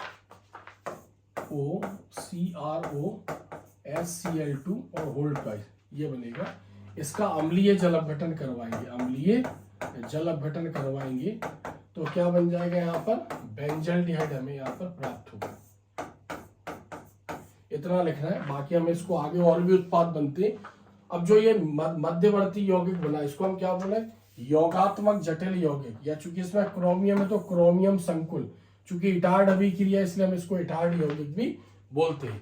तो इस प्रकार इसको बोलेंगे हम इटार्ड अभिक्रिया। टोल्यूइन को क्रोमिल क्लोराइड के साथ CCl4 या CH2 की उपस्थिति में गर्म करते हैं तो एक मध्यवर्ती यौगिक बनता है जिसका अम्लीय जल अपघटन कराने पर बेंजल्डिहाइड बनता है, इसे इटार्ड अभिक्रिया कहते हैं। बेंजोइन संघनन नेक्स्ट क्रिया। बेंजल्डिहाइड के 2 अणुओं का संघनन बेंजल्डिहाइड के 2 अणुओं का संघनन जलीय केसीएन की उपस्थिति में कराते तो बेंजोइन बनता है, इसे बेंजोइन संघनन कहते हैं। इधर ध्यान दें, बेंजल्डिहाइड के 2 अणु लेना है, C6H5 C double bond O और ऊपर जोड़ देंगे H, C6H5 CHO। दूसरा जो बेंजल्डिहाइड है उसको हम ऐसा लिखेंगे H C double bond O और C6H5, इस प्रकार लिखेंगे। यानी इसका जस्ट अपोजिट हमें उसको लिखना है। अब इसमें एक सिग्मा एक पाई बॉन्ड है। पाई बॉन्ड जो होता है वो क्रियाशील होता है, दुर्बल होता है। तो जब ये बॉन्ड ब्रेक होगा तो एक इलेक्ट्रॉन इस पर और एक इलेक्ट्रॉन इस पर फ्री हो जाएगा। इससे यहाँ पर H अटैच हो जाएगा और कार्बन यहाँ पर कार्बन से डायरेक्ट अटैच हो जाएगा। उपस्थिति क्या रहेगी? KCN या एल्कोहल ये KCN भी लेते हैं। तो ध्यान दें H इससे अटैच होगा, कार्बन कार्बन से अटैच होगा, क्योंकि H निकलेगा तो उसका इलेक्ट्रॉन फ्री हो जाएगा। तो यहाँ पर जो यौगिक बनेगा C6H5C, इससे O से H अटैच हो जाएगा, ऊपर यहाँ पर H अटैच है जिसके ऊपर कोई इफेक्ट नहीं पड़ा, यहाँ पर ऑलरेडी ये जुड़ा हुआ था और इससे क्या जुड़ जाएगा C6H5। इस पूरे यौगिक को बोलेंगे हम बेंजोइन। तो H अटैच हुआ, OH हो गया, कार्बन से कार्बन जुड़ गया, इसको बोलेंगे बेंजोइन। परकिन अभिक्रिया, परकिन अभिक्रिया, बेंजल्डिहाइड को एसिटिक एनहाइड्राइड के साथ सोडियम एसीटेट की उपस्थिति में गर्म करते हैं तो सिनेमिक अम्ल बनता है, इसे परकिन अभिक्रिया कहते हैं। बेंजल्डिहाइड एसिटिक एनहाइड्राइड का फॉर्मूला होगा CS3। पहले यहां पर बेंजल्डिहाइड का फॉर्मूला लिखते हैं। Benzaldehyde C6H5CHO acetic anhydride, CS3CO CH3CO acetic anhydride. Acetic अम्ल के दो अणुओं में से एक जल का अणु निकल जाता है, इसलिए एसिटिक अम्ल के दो अणुओं में से एक जल का अणु निकलेगा तो हम उसको बोलेंगे एसिटिक एनहाइड्राइड। तो जब इसके साथ इसकी क्रिया करवाएंगे, उपस्थिति क्या है, सोडियम एसीटेट CH3COONA, इसको बोलेंगे सोडियम एसीटेट। तो क्या बनेगा, सिनेमिक अम्ल, यानी C6H5CH CH COOH। ध्यान रखना सिनेमेल्डिहाइड में CHO था, सिनेमिक अम्ल में COOH है, और दूसरा जो यौगिक निकलेगा इसमें बनेगा CH3COOH, एसिटिक अम्ल निकले बनेगा। तो ये जो यौगिक बने हैं इसके कारण हमने इसको क्या बोला यहाँ पर, सिनेमिक अम्ल। इसे परकिन अभिक्रिया कहते हैं। इस साल एग्जाम में आ सकती है क्रिया, इसको अच्छी तरीके से याद करना आप लोग। गाटरमान-कोच अभिक्रिया, बेंजीन के ईथरीय विलयन पर CO व HCl के मिश्रण को निर्जल AlCl3 की उपस्थिति में उच्च दाब पर प्रवाहित करते हैं तो बेंजल्डिहाइड बनता है। इसे गाटरमान-कोच अभिक्रिया या गाटरमान-कोच का एल्डिहाइड संश्लेषण कहते हैं। बेंजीन के ईथरीय विलयन, बेंजीन के ईथरीय विलयन यानी बेंजीन में जब ईथर मिला हो तो CO प्लस HCl गैस के मिश्रण के साथ इसको निर्जल AlCl3 की उपस्थिति में गर्म करेंगे। AlCl3 निर्जल यानी बगैर पानी वाला, जिसमें जल ना हो। तो क्या बनेगा यहाँ पर, इसको ऐसा भी लिख सकते थे हम, बेंजीन को C6H5 और H ऐसा भी लिखेंगे। तो यहाँ पर CO और ये H इससे कनेक्ट हो जाएगा, क्या बन जाएगा, C6H5CHO प्लस उससे जो H निकलेगा बेंजीन से, वो इससे क्रिया करके HCl बना लेगा। तो ऐसे बेंजल्डिहाइड यहाँ पर प्राप्त हो जाएगा और ये हाइड्रोजन इस क्लोरीन से अटैच हो जाएगा। नेक्स्ट, हेल-वॉलहार्ड-जेलेस्की अभिक्रिया, HBZ अभिक्रिया। इसको हेल-वॉलहार्ड यानी जो तीन वैज्ञानिक है, हेल-वॉलहार्ड-जेलेस्की, तो इसको बोलते हैं HBZ अभिक्रिया। कार्बोक्सिलिक अम्ल की क्लोरीन या ब्रोमीन के साथ क्रिया करवाएंगे लाल फास्फोरस की उपस्थिति में, तो अल्फा हाइड्रोजन परमाणु का प्रतिस्थापन होगा। यानी जैसे हमने बोला यहाँ पर CH3 या हम ये ले लेते हैं आपका CH3CH2COOH, प्रोपियोनिक अम्ल ले लिया, तो ये तो क्रियात्मक समूह है, तो ये कार्बन कहलाएगा अल्फा और इसको बोलेंगे बीटा कार्बन। तो क्या बोल रहे हैं, अल्फा कार्बन से हाइड्रोजन परमाणु का प्रतिस्थापन होकर अल्फा हेलो कार्बोक्सिलिक अम्ल बनता है। इसे हेल-वॉलहार्ड-जेलेस्की अभिक्रिया, HBZ अभिक्रिया कहते हैं। तो क्लोरीन ले सकते हैं, यहाँ पर ब्रोमीन ले सकते हैं, यहाँ पर लाल फास्फोरस, क्या लेंगे यहाँ पर, लाल फास्फोरस। इसकी उपस्थिति में सूर्य का प्रकाश भी यहाँ पर यूज होगा, तो इसके सारे हाइड्रोजन निकलकर हेलोजन जुड़ जाएगा। तो यहाँ से अल्फा हाइड्रोजन से एक H निकलेगा और वो Br से क्रिया करके HBr के रूप में बाहर निकल जाएगा, और जो दूसरा Br है वो इसमें H की जगह अटैच हो जाएगा। तो जो यौगिक बनेगा CH3CH, नीचे जोड़ देंगे यहाँ पर Br और COOH, इसको बोलेंगे हम यहाँ पर, ये पहला कार्बन होगा, दूसरा कार्बन और तीसरा कार्बन, तो इसको बोलेंगे 2-ब्रोमो-प्रोपेनोइक अम्ल, 2-ब्रोमो-प्रोपेन-1-ओइक अम्ल या प्रोपेनोइक अम्ल, या फिर इसको बोलेंगे अल्फा ब्रोमो, अल्फा चूंकि ये कार्बन अल्फा था, अल्फा ब्रोमो प्रोपियोनिक अम्ल, इसको ऐसा पढ़ेंगे हम, IUPAC नाम या सिंपल नेम कुछ भी ले सकते। तो अगर ऐसा लिखेंगे तो 2 ब्रोमो प्रोपेनोइक अम्ल, या फिर अल्फा के बेस पर इसका नाम लिखेंगे तो अल्फा ब्रोमो प्रोपेनोइक अम्ल। नेक्स्ट क्वेश्चन देखते हैं, एल्डिहाइड व कीटोन के क्वथनांक, एल्डिहाइड व कीटोन के क्वथनांक, क्वथनांक कैसा लिखा है?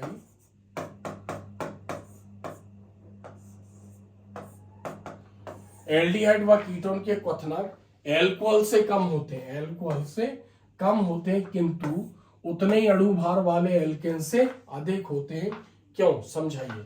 मतलब इसमें 3 यौगिक दिए हुए हैं। एक तो एल्डिहाइड कीटोन को हम कार्बोनिल यौगिक बोलते हैं, यानी कार्बोनिल यौगिक के क्वथनांक है वो एल्कोहल से कम है लेकिन एल्केन से ज्यादा है, यानी एल्केन, एल्कोहल और कार्बोनिल यौगिक दिया हुआ है। तो हम इसके आंसर को समझते हैं।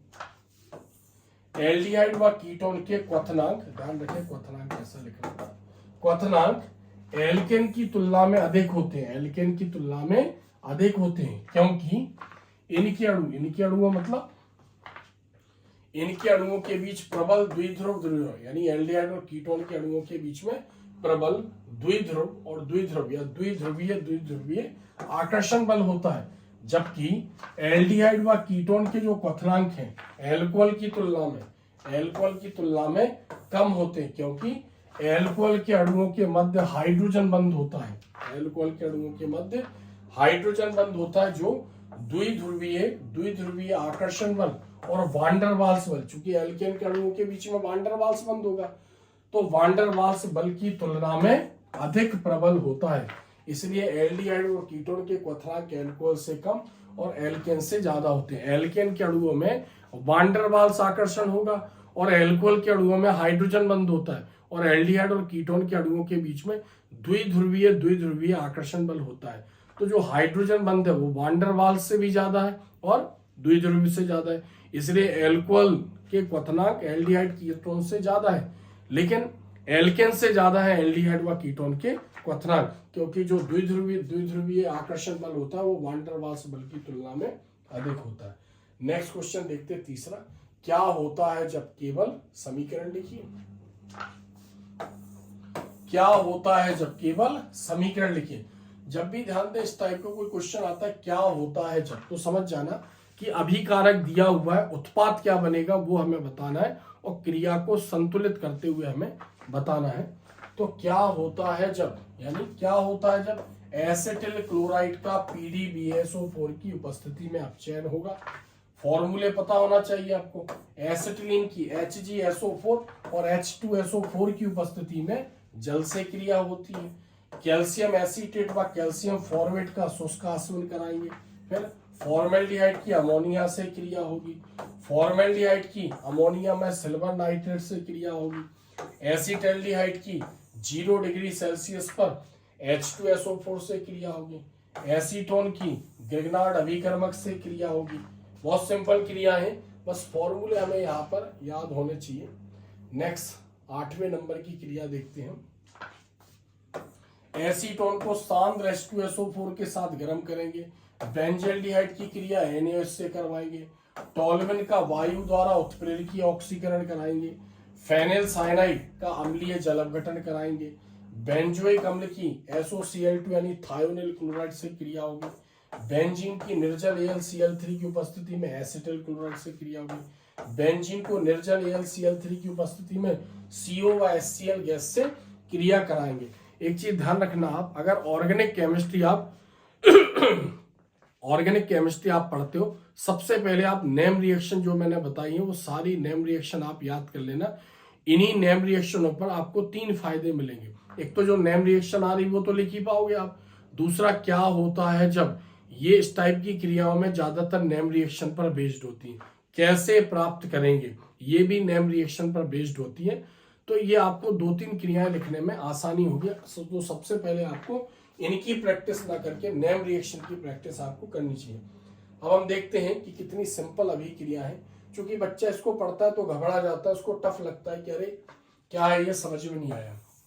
पहली क्रिया देखते हैं, एसिटिल क्लोराइड। अब आपको फॉर्मूला पता होता तो एसिटिल क्लोराइड यानी CH3COCl, का PDBSO4, जैसे ही आपने पढ़ा PDBSO4 तो ध्यान रखना रोजनमुंड अभिक्रिया में यूज होता है कि उपस्थिति में अपचयन, और अपचयन मतलब हाइड्रोजन से क्रिया। तो सब उसने आपको दे दिया। एसिटिल क्लोराइड का अगर आपको फॉर्मूला पता होता, अपचयन पता है, हाइड्रोजन से क्रिया, उपस्थिति दे ही रहा है, यानी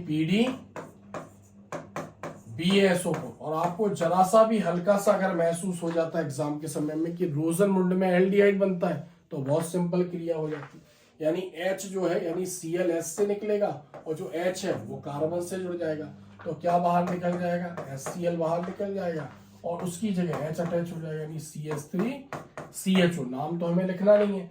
तो एसिटिल क्लोराइड का अपचयन होगा तो एसिटाल्डिहाइड यहाँ पर बनेगा। कितनी सिंपल अभिक्रिया थी, रोजनमुंड अभिक्रिया। अगर आप पहचान जाते रोजनमुंड तो बहुत सिंपल था। फिर एसिटिलीन या एथाइन की HgSO4, एसिटिलीन को हम एथाइन भी बोलते हैं। जो एल्काइन श्रेणी है, यानी एल्केन एल्कीन एल्काइन श्रेणी का पहला सदस्य होता है एसिटिलीन C2H2 की HgSO4 और H2SO4 की उपस्थिति में जल से क्रिया करवानी है। तो यहाँ इसका फॉर्मूला लिख देते हैं, CH ट्रिपल बॉन्ड CH, जल से क्रिया, जल का सूत्र होता है HOH, उपस्थिति क्या रहेगी, दे ही रहा है HgSO4 यानी मर्क्यूरस सल्फेट और H2SO4 सल्फ्यूरिक अम्ल। बॉन्ड टूट जाएगा इसका एक बॉन्ड, तो एक बॉन्ड टूट जाएगा तो इससे अटैच हो जाएगा यहाँ पर H, और OH हो जाएगा इससे अटैच, तो क्या बन जाएगा CH2 डबल बॉन्ड CHOH, ये बन जाएगा। इसको बोलेंगे हम विनाइल एल्कोहल, विनाइल एल्कोहल के नाम से जाना जाता है। इसका यहाँ पर जल अपघटन करवाते हैं, लेकिन सिंपल प्रोसेस यहाँ पर हम लिख देंगे चलावयवीकरण, चलावयवीकरण।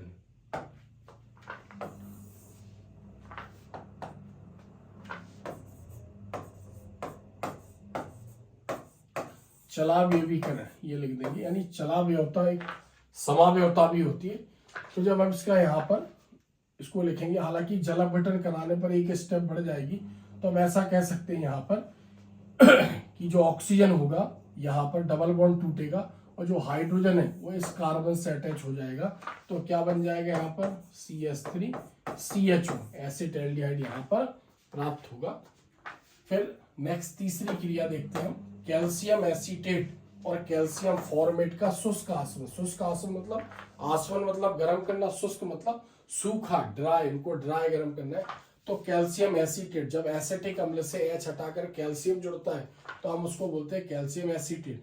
कैल्शियम की वैलेंसी 2 होती है, इसलिए फॉर्मूला क्या आएगा यहाँ पर CH3CH3COO Ca, यानी एसिटिक अम्ल से H हटाकर कैल्शियम जुड़ेगा, चूंकि कैल्शियम की वैलेंसी 2 थी और H की वैलेंसी 1 थी।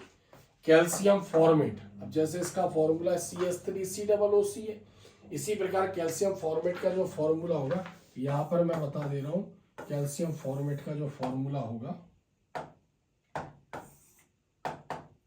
HCOO, यानी फॉर्मिक अम्ल से जब H निकालकर C अटैच होगा तो इसको बोलेंगे कैल्शियम फॉर्मेट। अब हम इसको यहाँ पर उल्टा लिख देंगे, इस तरफ पहले लिख देंगे कैल्शियम और इधर लिख देंगे OOCH, और शुष्क आसवन क्या लिख देंगे इसके ऊपर, शुष्क आसवन। एक चीज ध्यान रखना, जब भी किसी कार्बनिक यौगिक में कैल्शियम होगा तो हमेशा एक उत्पाद CaCO3 भी निकलेगा।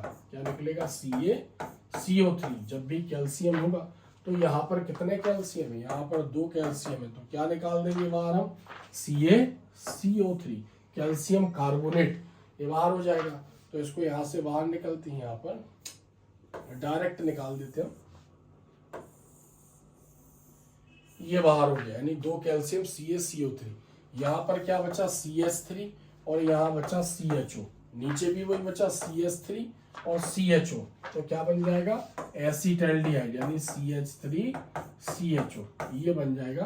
तो शुष्क आसवन करवाएंगे कैल्शियम एसीटेट और कैल्शियम फॉर्मेट का, तो एसिटाल्डिहाइड यहाँ पर प्राप्त होगा। नेक्स्ट 4th नंबर की रिएक्शन देखते हैं, फॉर्मेल्डिहाइड की अमोनिया से क्रिया। फॉर्मेल्डिहाइड का फॉर्मूला क्या होता है, HCHO, और अमोनिया का फॉर्मूला होता है NH3।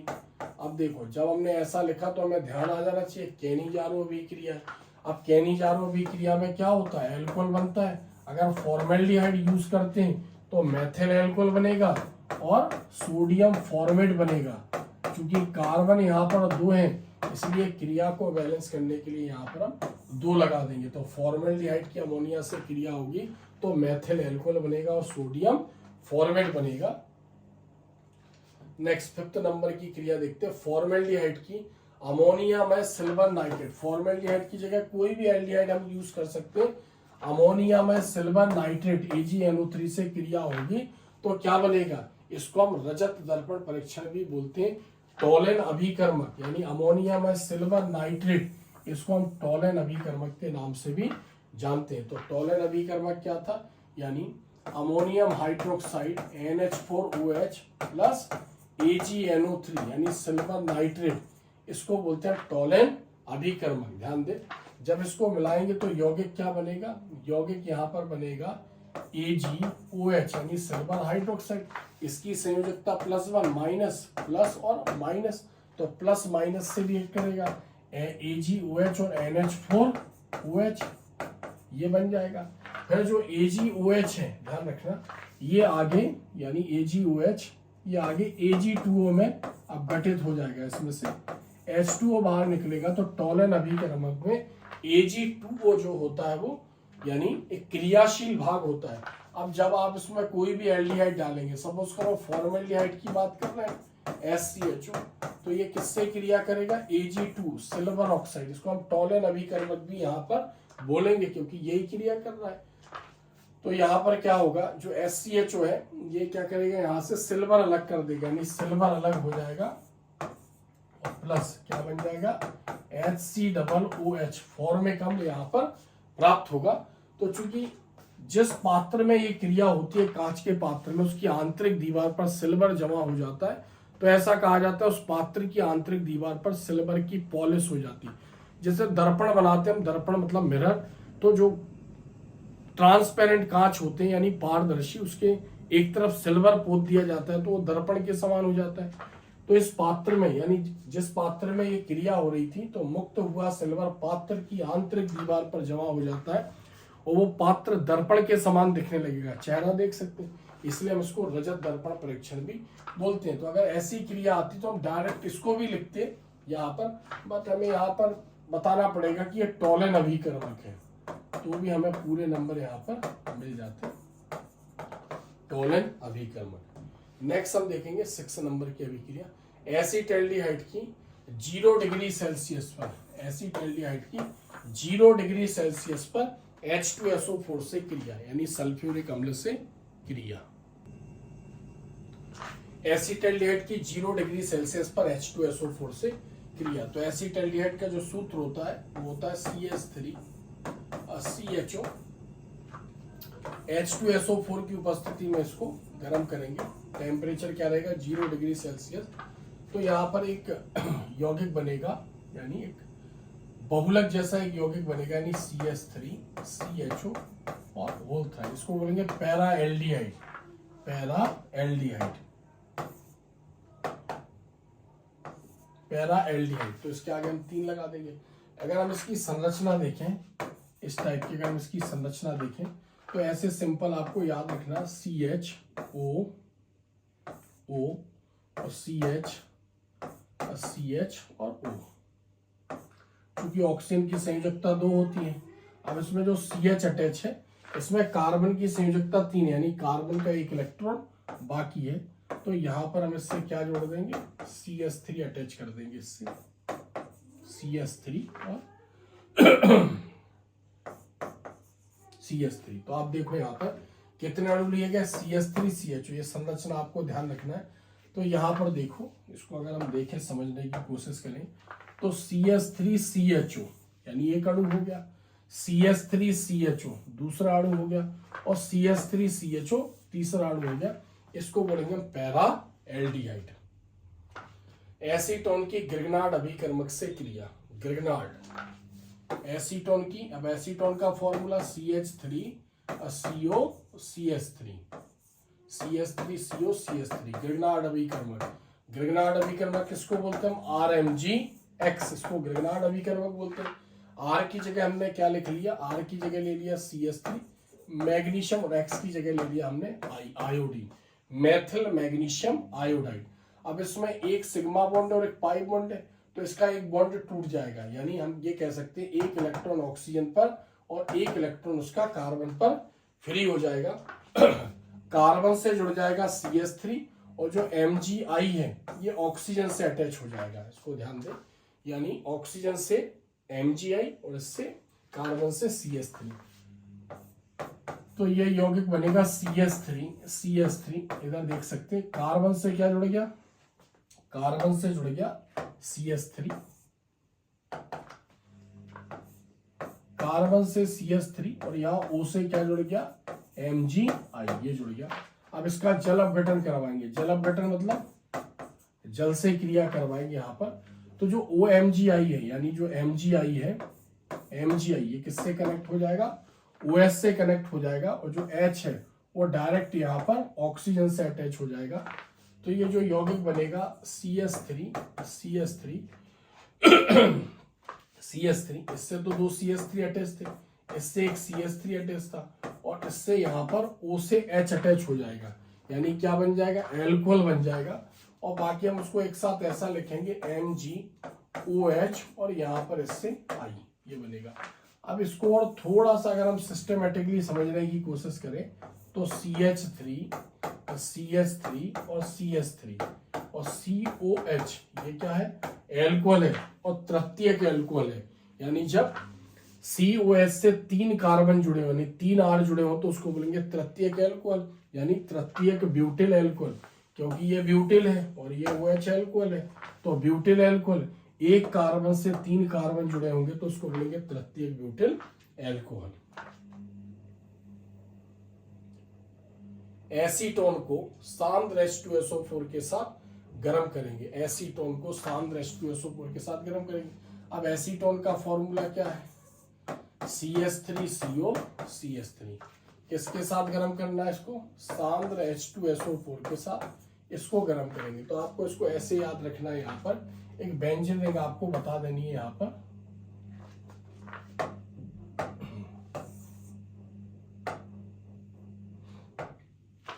पर यानी कितने कार्बन है इसमें, यानी एक व्यंजन रिंग यहाँ पर बनेगी और अल्टरनेट डबल बॉन्ड होगा, अल्टरनेट डबल बॉन्ड, एक के बाद एक डबल बॉन्ड होगा, ये डबल बॉन्ड बना दिया। अब यहाँ पर सपोज करो कि यहाँ पर H अटैच है, यानी इससे H अटैच है और इससे H अटैच है CH, और इससे H अटैच है यहाँ पर, इस कार्बन से H अटैच नहीं है, तो यहाँ पर क्या हो जाएगा अटैच, CH3, यहाँ पर CH3 और यहाँ पर CH3, ये अटैच हो जाएगा। अब इसमें ऑक्सीजन है, क्योंकि इसमें कितने अणु यूज हो रहे हैं, इसके 3 अणु यूज हो रहे हैं, तो यहाँ पर 3 H2O बाहर निकल जाएंगे, 3 H2O। या ये टफ लगे तो हम इसको ऐसे भी याद कर सकते हैं, डायरेक्ट यहाँ पर व्यंजन रिंग बना देना, अल्टरनेट डबल बॉन्ड बनाने की जरूरत नहीं, एक सर्कल मार देना।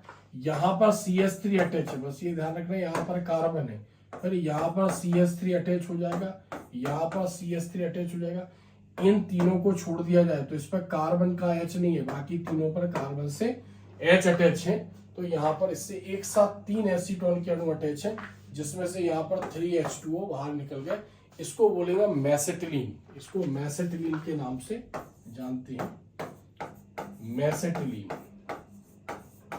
तो एसीटोन के साथ H2SO4 को गर्म करेंगे तो मैसेटिलीन बनेगा, और एसिटल्डिहाइड के साथ H2 यानी एसिटल्डिहाइड को H2SO4 की उपस्थिति में गर्म करेंगे तो पैरा एल्डिहाइड बनेगा। बेंजल्डिहाइड की NaOH से क्रिया, बेंजल्डिहाइड की NaOH से क्रिया। अब बेंजल्डिहाइड C6H5 CHO और NaOH। अब चूंकि जब हम ऐसा लिखेंगे तो याद रखना ये अल्फा हाइड्रोजन विहीन एल्डिहाइड है और NaOH से क्रिया करेगा, NaOH से क्रिया करेगा मतलब कैनिजारो अभिक्रिया, तो क्या बनेगा, एल्कोहल बनेगा, C6H5 CH2OH, इसको बोलते हैं हम एल्कोहल।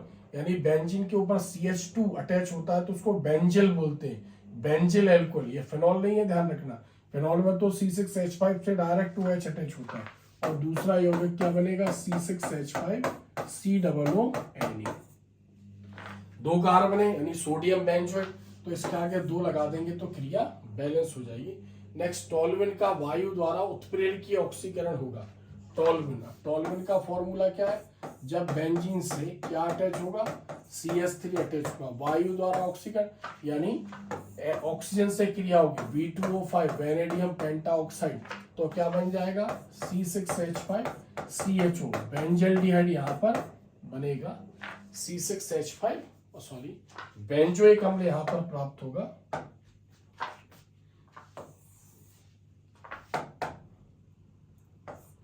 C6H5COOH, बेंजोइक अम्ल, प्लस क्या निकल जाएगा H2 यहाँ पर बाहर हो जाएगा। क्रिया को बैलेंस करना है, यहाँ पर कितने ऑक्सीजन है 3 ऑक्सीजन, C6H5 क्रिया को बैलेंस करना है यहाँ पर, तो हमें यहाँ पर ऑक्सीजन के 3 अणु लेने पड़ेंगे और इसके यहाँ पर हमें 3 अणु लेने पड़ेंगे। तो यहाँ पर लगा देंगे 3H2 यानी 3 2 जा 6 ऑक्सीजन 3 2 जा 6 है 3, और इसके आगे लगा देंगे 3 लगा देंगे।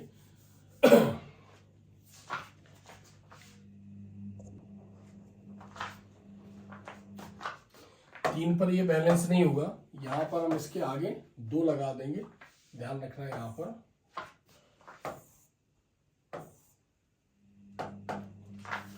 इसके आगे 2 लगा देंगे, इसके आगे 2 लगा देंगे और इसके आगे 2 लगाएंगे, 2 2 जा 4, यानी कितने हाइड्रोजन हो गए यहाँ पर, यानी 2 हाइड्रोजन ये हो गए C6H5COOH और 2H2O, ठीक है। तो यहाँ पर ये रिएक्शन बैलेंस हो जाएगी क्योंकि इसके 2 हाइड्रोजन निकलेंगे, इसके आगे 2 लिखा हुआ है तो यहाँ पर 2 लगा देंगे तो ये रिएक्शन बैलेंस हो जाएगी। नेक्स्ट देखते हैं फेनल साइनेट का अम्लीय जल अपघटन कराने पर। फेनल साइनेट का अम्लीय जल अपघटन, फेनल साइनेट का फॉर्मूला होता है C6H5C∧N, जल अपघटन यानी जल से क्रिया, अम्लीय जल अपघटन करवाएंगे इसका किसी अम्ल की उपस्थिति में। तो यहाँ पर क्या हो जाएगा कि जो नाइट्रोजन है वो 2 हाइड्रोजन से क्रिया करके NH3 के रूप में बाहर निकल जाएगा, NH3 के रूप में बाहर निकल जाएगा और इसके 2 इलेक्ट्रॉन यहाँ पर फ्री होंगे, यानी हम ये कह सकते हैं कि यहाँ 2 इलेक्ट्रॉन यानी डबल बॉन्ड द्वारा, इसको ऐसा देखेंगे हम CH3C, डबल बॉन्ड द्वारा इससे O और इससे OH अटैच हो जाएगा। तो कितने अणुओं की जरूरत पड़ेगी, जल के 2 अणुओं की जरूरत पड़ेगी। तो इसके आगे 2 लगाए यानी 2 ऑक्सीजन 4 हाइड्रोजन है, तो 3 हाइड्रोजन N के साथ निकले और 1 हाइड्रोजन और 2 ऑक्सीजन इसके साथ यहाँ पर बाहर निकल गए, तो क्या बन जाएगा CH3COOH, एसिटिक अम्ल यहाँ पर प्राप्त होगा। नेक्स्ट बेंजोइक अम्ल की SOCl2 के साथ क्रिया। बेंजोइक अम्ल का सूत्र है C6H5COOH, SOCl2 मतलब थायोनिल क्लोराइड। एक चीज ध्यान रखना, SOCl2 जब भी किसी के साथ क्रिया करेगा तो SO2 गैस तो बाहर निकलेगी, SO2 गैस बाहर निकल जाएगी। तो सबसे पहले हम क्या करते हैं, इसमें 2 ऑक्सीजन है तो यहाँ पर SO2 गैस को बाहर निकाल देते हैं, SO2 गैस बाहर हो गई। अब 1 हाइड्रोजन भी एक क्लोरीन के साथ बाहर हो जाएगा HCl। तो ऐसा कहा जाता है जब भी थायोनिल क्लोराइड SOCl2 किसी भी कार्बनिक यौगिक से क्रिया करे तो ये 2 उत्पाद बाहर निकलते ही हैं, यानी सल्फर डाइऑक्साइड और HCl गैस। अब 1 क्लोरीन बचा और यहाँ पर बचा C6H5CO, तो डायरेक्ट इससे अटैच हो जाएगा C6H5CO और Cl, ये बनेगा बेंजोइल क्लोराइड। तो बेंजोइक अम्ल की इससे क्रिया होगी थायोनिल क्लोराइड से, तो बेंजोइल क्लोराइड बनेगा। एक चीज ध्यान रखना, जब भी थायोनिल क्लोराइड किसी भी कार्बनिक यौगिक से क्रिया करेगा तो SO2 गैस प्लस HCl ये 2 उत्पाद बाहर निकलेंगे। नेक्स्ट देखते हैं 13 नंबर की क्रिया, बेंजीन की निर्जल AlCl3 की उपस्थिति में एसिटिल क्लोराइड से क्रिया। बेंजीन की निर्जल AlCl3 की उपस्थिति में एसिटिल क्लोराइड से क्रिया। बेंजीन का फॉर्मूला C6H6, किससे क्रिया करवानी है, एसिटिल क्लोराइड, फॉर्मूला CH3COCl। उपस्थिति क्या रहेगी AlCl3, एक चीज ध्यान रखना, हर वो क्रिया जिसमें बेंजीन यूज हो रहा है और निर्जल AlCl3 यूज हो रहा है वो फ्रीडल-क्राफ्ट अभिक्रियाएं कहलाती है। तो जो COCH3 है यहां से H को बाहर निकाल देगा, ये H इस क्लोरीन से क्रिया करके HCl बना लेगा, यानी HCl बाहर हो जाएगा और उसकी जगह जुड़ जाएगा ऊपर COCH3। इसको बोलेंगे हम एसीटोफेनॉल और HCl बाहर निकल जाएगा। ये 2024 के एग्जाम में भी ये क्रिया पूछी गई है कि बेंजीन की निर्जल AlCl3 की उपस्थिति में, ध्यान रखना, अगर बेंजीन यूज हो रहा है और निर्जल AlCl3 यूज हो रहा है और इसके साथ में यहाँ पर RX यूज हो रहा है, यानी RX यानी एल्किल हैलाइड, या फिर RCOCl यूज हो रहा है, या फिर इसकी जगह RCO ये यूज हो रहा है, यानी एनहाइड्राइड एसिड क्लोराइड, और तीनों में से कुछ भी यूज हो रहा है, इसका मतलब वो फ्रीडल-क्राफ्ट अभिक्रिया है। बेंजीन की निर्जल AlCl3 की उपस्थिति में CO व HCl से क्रिया। बेंजीन, अब बेंजीन का फॉर्मूला है C6H6, अभी हमने पढ़ा इसको CO प्लस, यानी गाटरमान कोच का एल्डिहाइड संश्लेषण, उपस्थिति क्या रहेगी AlCl3, तो C6H6 को हम C6H5H भी लिख सकते हैं, क्या बन जाएगा C6H5CHO प्लस HCl, यानी बेंजल्डिहाइड यहाँ पर प्राप्त होगा। तो ये गाटरमान कोच अभिक्रिया है, गाटरमान कोच का एल्डिहाइड संश्लेषण। नेक्स्ट 4th नंबर का क्वेश्चन है यहाँ पर, क्या होता है जब, क्या होता है जब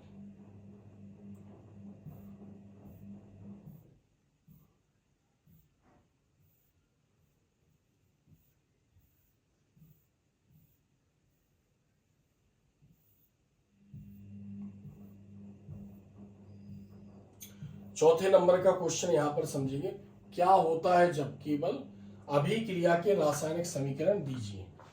ये भी कई बार एग्जाम में पूछी गई है, क्या होता है जब एसिटिक अम्ल की अमोनिया से क्रिया होगी, एसिटिक अम्ल की एथिल अल्कोहल के साथ क्रिया होगी, एसिटिक अम्ल को P2O5 के साथ गर्म करेंगे, एसिटिक अम्ल की क्लोरीन के साथ क्रिया होगी और एसिटिक अम्ल की PCl5 से क्रिया होगी और एसिटिक अम्ल की NaOH से क्रिया होगी, तो क्या होता है जब, यानी या पर हम ये कह सकते हैं कि एसिटिक अम्ल की निम्न के साथ अभिक्रिया होगी तो क्या होगा। तो एसिटिक अम्ल सब में कॉमन है, तो निम्न के साथ क्या, अमोनिया से क्रिया, एथिल अल्कोहल से क्रिया, P2O5 के साथ गर्म करने पर क्लोरीन से क्रिया, PCl5 से क्रिया, NaOH से क्रिया। और एसिटिक अम्ल की हाइड्राजोइक अम्ल से क्रिया। ये 7 रिएक्शन है, बहुत सिंपल है, बहुत सिंपल तरीके से हम इसको समझेंगे, एग्जाम में कई बार ये पूछी गई है। एसिटिक अम्ल की अमोनिया से क्रिया, अब एसिटिक अम्ल का सूत्र होता है CH3COOH, अमोनिया NH3, अमोनिया का सूत्र क्या होता है NH3। जनरली अमोनिया को हम ऐसा लिखने की कोशिश करेंगे HNH2, बहुत कम ऐसा होता है कि जहां पर उसे NH3 लिखना पड़ता है जैसे यूरोट्रोपिन अभिक्रिया में, बट जनरली हम उसको HNH2 लिखेंगे, तो डायरेक्ट यहां से निकल जाएगा H2O बाहर हो जाएगा, क्या बाहर हो जाएगा H2O, तो यहां पर हम लिख देते हैं H2O और क्या बन जाएगा CH3CONH2, इसका नाम होता है एसीटामाइड। चूंकि नाम तो हमें लिखना नहीं, एसिटिक अम्ल की अमोनिया से क्रिया होगी तो क्या बनेगा एसीटामाइड बनेगा। इस H2O को अगर हम यहां ना लिखते तो इस तरफ भी लिख सकते थे प्लस H2O, कहीं भी लिख सकते थे एरो के नीचे माइनस लगा के।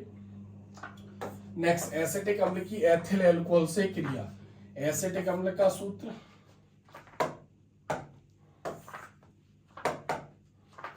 CH3COOH एसिटिक अम्ल, एथिल अल्कोहल C2H5OH, ऐसा हम इसको पलट के लिख देंगे ताकि हमें उत्पाद समझ में आने लगे। तो यहां से निकल जाएगा H2O बाहर हो जाएगा, एरो के नीचे लिख सकते हैं या उधर आगे लिख सकते हैं CH3COO और C2H5। अब C2H5 का नाम होता है एथिल और इस पूरे को बोलेंगे एसीटेट। इसमें जो है ये एस्टर समूह है, कौन सा क्रियात्मक समूह है एस्टर। तो सिंपल जैसे आपने इसको लिखा तो समझ में आ जाएगा। अगर हम एथिल अल्कोहल को ऐसा लिखते हैं यहाँ पर C2H5OH, तो हमें समझ में नहीं आता, तो इसको पलट के हमें लिख के देखना चाहिए। यानी जब डायरेक्ट यौगिक समझ के हमें रिएक्शन समझ में नहीं आ रही है क्या होता है जब में, तो एक यौगिक को पलट के रख दिया, यानी C2H5OH को ऐसा लिख दिया, तो फिर हमें उत्पाद समझ में आ जाएगा। तीसरे नंबर की क्रिया, एसिटिक अम्ल को P2O5 के साथ गर्म करेंगे। एसिटिक अम्ल को P2O5 के साथ गर्म करेंगे। एसिटिक अम्ल के दो अणु यूज होंगे, CH3COOH और CH3COOH। ध्यान रखना है क्योंकि P2O5 जो होता है वो एक निर्जलीय कारक होता है, उसको जल का अणु, यानी अगर किसी कार्बनिक यौगिक में जरा सी भी पॉसिबिलिटी है जल को निकालने की तो उसको निकाल देगा। तो यहां से हम H2O को बाहर कर देते हैं क्योंकि P2O5 यूज हुआ है, यानी जल का अणु निकलेगा। इसमें तो जल का अणु निकलने की संभावना थी नहीं, तो जब जल का अणु निकलेगा तो ये यौगिक बनेगा CH3CO और CH3COOO। इसको बोलेंगे एसिटिक एनहाइड्राइड, या हम इसको इस प्रकार से भी लिख सकते थे, CH3CO2O, acetic anhydride. Next, acetic अम्ल की क्लोरीन से क्रिया। अब एसिटिक अम्ल का सूत्र CH3COOH, क्लोरीन से क्रिया, क्लोरीन से क्रिया। अगर रेड फास्फोरस की उपस्थिति में क्रिया करेगा तो हम इसमें से एक क्लोरीन जोड़ देंगे, लेकिन ऐसा कहा जाता है कि अगर ये क्रिया सूर्य के प्रकाश की उपस्थिति में होगी, सूर्य का प्रकाश,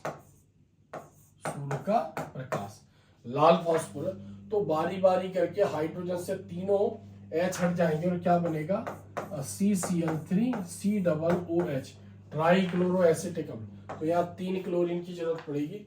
3 हाइड्रोजन जो 3 क्लोरीन के साथ बचे वो 3HCl के रूप में बाहर हो जाएंगे, यानी ट्राइक्लोरो एसिटिक अम्ल। एसिटिक अम्ल की PCl5 से क्रिया, एसिटिक अम्ल की PCl5 से क्रिया। अब एसिटिक अम्ल का सूत्र CH3COOH, PCl5, फास्फोरस से 5 क्लोरीन जुड़े। हम ऐसा भी लिख सकते थे इसको। एक चीज ध्यान रखना, जब भी PCl5 किसी भी कार्बनिक यौगिक से क्रिया करता है तो एक यौगिक ये जरूर निकलेगा POCl3, यानी फास्फोरिल क्लोराइड, ये बाहर निकल जाएगा। तो इसको यहां से हम बाहर निकाल देते, POCl3, इसको बाहर निकाल देते हैं।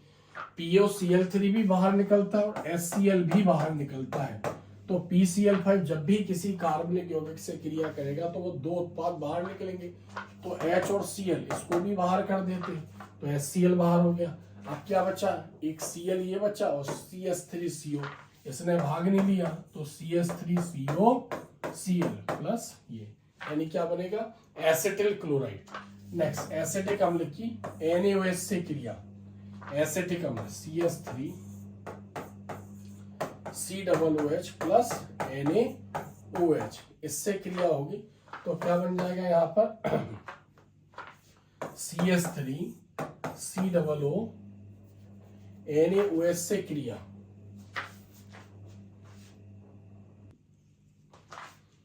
एसिटिक अम्ल की NaOH से क्रिया। यहाँ पर थोड़ा सा मिस्टेक हुई, इस टाइप का क्वेश्चन थोड़ा सा ऐसा आया होगा ये। एसिटिक अम्ल की NaOH, ध्यान दें, NaOH प्लस CaO, CaO मतलब सोडा लाइम। तो एसिटिक अम्ल की सोडा लाइम से क्रिया, तो सोडा लाइम मतलब NaOH प्लस CaO, ये तो सोडा लाइम होता है NaOH प्लस CaO का मिश्रण। तो एसिटिक अम्ल की क्रिया सोडा लाइम, यानी NaOH प्लस CaO। तो इसमें सोडा लाइम में NaOH को कहा जाता है कॉस्टिक सोडा, तो ऐसे इसका नाम आया सोडा। और CaO होता है चूना, चूने को इंग्लिश में लाइम बोलते हैं, तो सोडा लाइम। सोडा क्रिया करता है, यहाँ पर ये क्रिया करेगा। जब भी NaOH किसी भी कार्बनिक से क्रिया करेगा तो हमेशा क्या बाहर निकलेगा, Na2CO3 प्लस H2, यानी सोडियम कार्बोनेट बाहर निकल जाएगा और H2O बाहर निकल जाएगा। तो यहाँ पर इसके 2 अणु यूज होंगे। कितने अणु यूज होंगे, 2 अणु। तो हम यहाँ पर इसको देख सकते हैं कि अगर इसके 2 अणु यूज होते तो हम इसको ऐसा लिखते हैं यहाँ पर NaOH। अब इसको थोड़ी देर के लिए इसको इग्नोर करें, इस पे ध्यान दें। तो क्या निकला, Na2, तो यहाँ से निकला Na2 और फिर COO और एक निकला O, यानी CO3, COO और यहाँ से निकल गया H2O, यानी क्या निकल गया, Na2CO3 और जो H बचा है उससे कनेक्ट हो जाएगा, तो क्या बनेगा यहाँ पर CH4 मेथेन बनेगा। फिर से एक बार ध्यान दें, मैं इसको फिर से बता देता हूँ थोड़ा सा इसमें।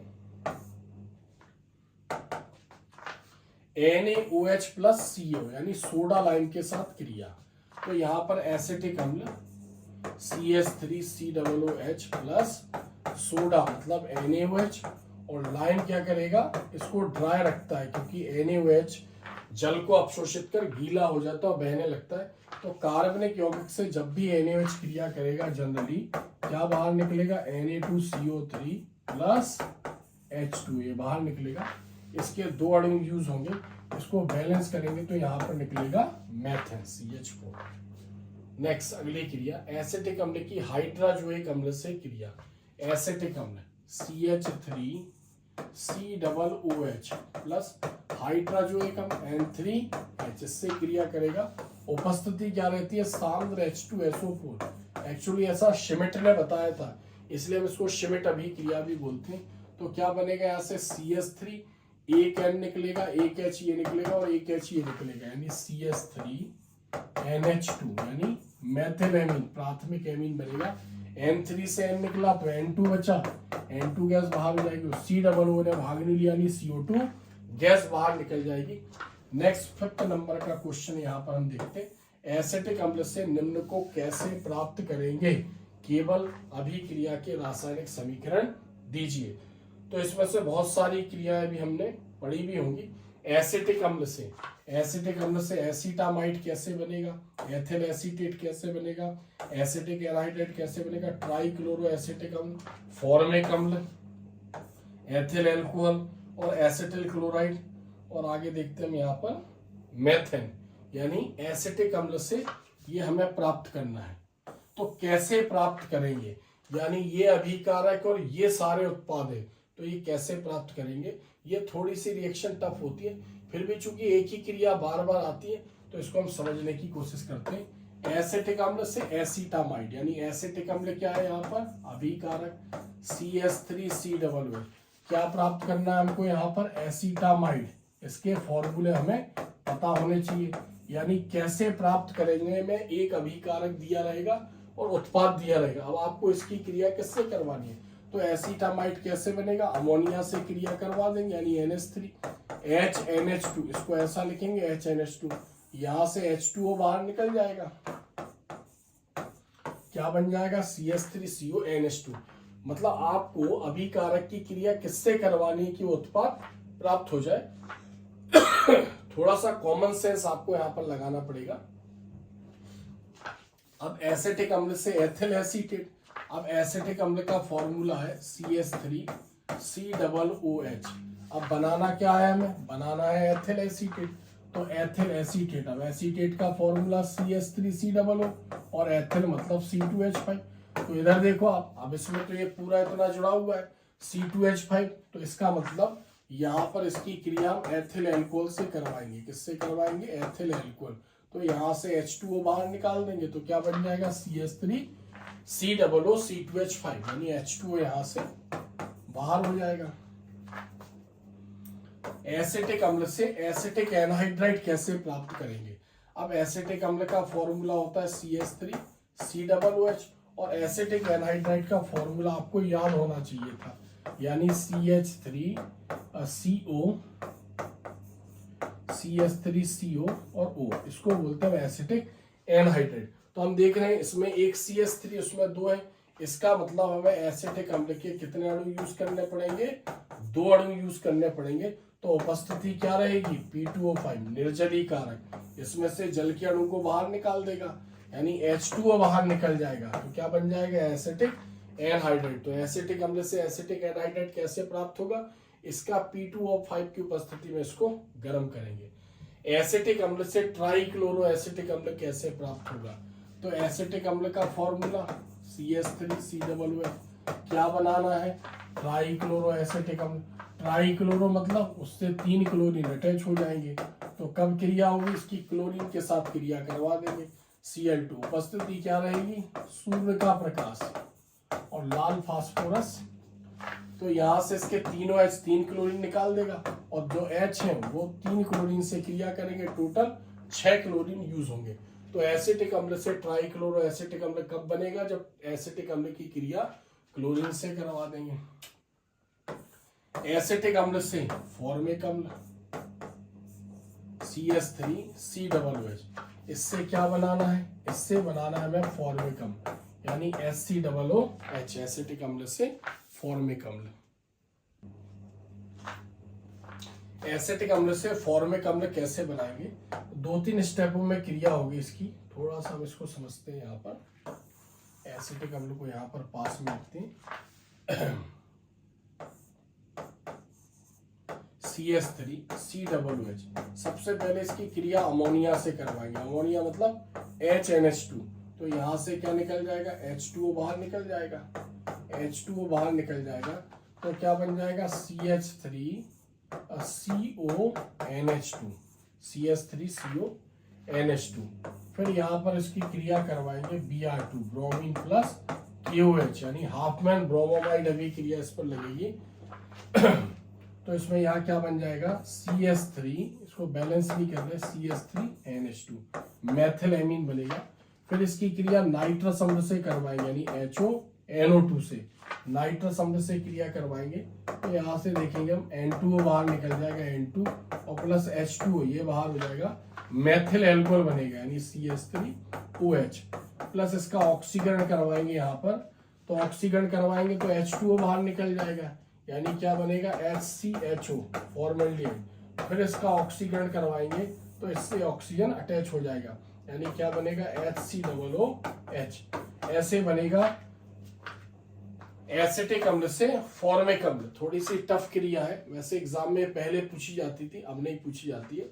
नेक्स्ट क्रिया देखते हैं, एसिटिक अम्ल से एथिल एल्कोहल। एसिटिक अम्ल से एथिल एल्कोहल CH3COOH, एसिटिक अम्ल से एथिल एल्कोहल। एसिटिक अम्ल से एथिल एल्कोहल, एसिटिक अम्ल से एथिल एल्कोहल। एसिटिक अम्ल का अपचयन करवा देंगे, उपस्थिति रहेगी LiAlH4, lithium aluminium hydride, lithium aluminium hydride. तो यहाँ पर कार्बन से डबल बॉन्ड द्वारा ऑक्सीजन जुड़ा है, तो ये ऑक्सीजन यहाँ से निकलेगा और यहाँ से H निकलेगा यानी क्या निकल जाएगा? H2O। ऑक्सीजन निकलेगा तो कार्बन के 2 इलेक्ट्रॉन फ्री हो गए। अब 2 इलेक्ट्रॉन जहां फ्री हुए वहां पर इससे 2 हाइड्रोजन अटैच हो जाएंगे, तो क्या बनेगा? CH3CH2OH, या आप इसको लिखेंगे C2H5OH, एथिल एल्कोहल और प्लस H2। कितने H यूज हुए? 4 H यहाँ पर यूज हो गए। एसिटिक अम्ल से एसिटिल क्लोराइड, एसिटिक अम्ल से एसिटिल क्लोराइड कैसे बनेगा? CH3COOH। अभी हमने पढ़ा PCl5 से क्रिया करवा देंगे, किससे? PCl5। तो यहाँ Cl, यहाँ Cl, जब भी PCl5 क्रिया करेगा तो क्या निकलेगा? POCl3 बाहर निकल जाएगा प्लस HCl। तो देख सकते हैं यहाँ पर POCl3 ये बाहर हो जाएगा और यहाँ पर HCl ये बाहर हो जाएगा, CH3CO और Cl, एसिटिल क्लोराइड यहाँ पर प्राप्त होगा, CH3COCl। एसिटिक अम्ल से मेथेन कैसे प्राप्त होगा? अभी हमने पढ़ा है, एसिटिक अम्ल की क्रिया सोडा लाइम से करवा देंगे, NaOH प्लस CaO। एसिटिक अम्ल की क्रिया सोडा लाइम से, तो NaOH क्रिया करेगा तो अभी हमने पढ़ा क्या निकलेगा? Na2CO3 प्लस H2O बाहर हो जाएगा, इसके 2 अणु लेंगे और क्या बन जाएगा? CH4, मेथेन बन जाएगा। नेक्स्ट, कैसे प्राप्त करेंगे रासायनिक समीकरण? लिखिए कैसे प्राप्त करेंगे। एक चीज ध्यान रखना, बार बार क्रियाएं वही घुमा के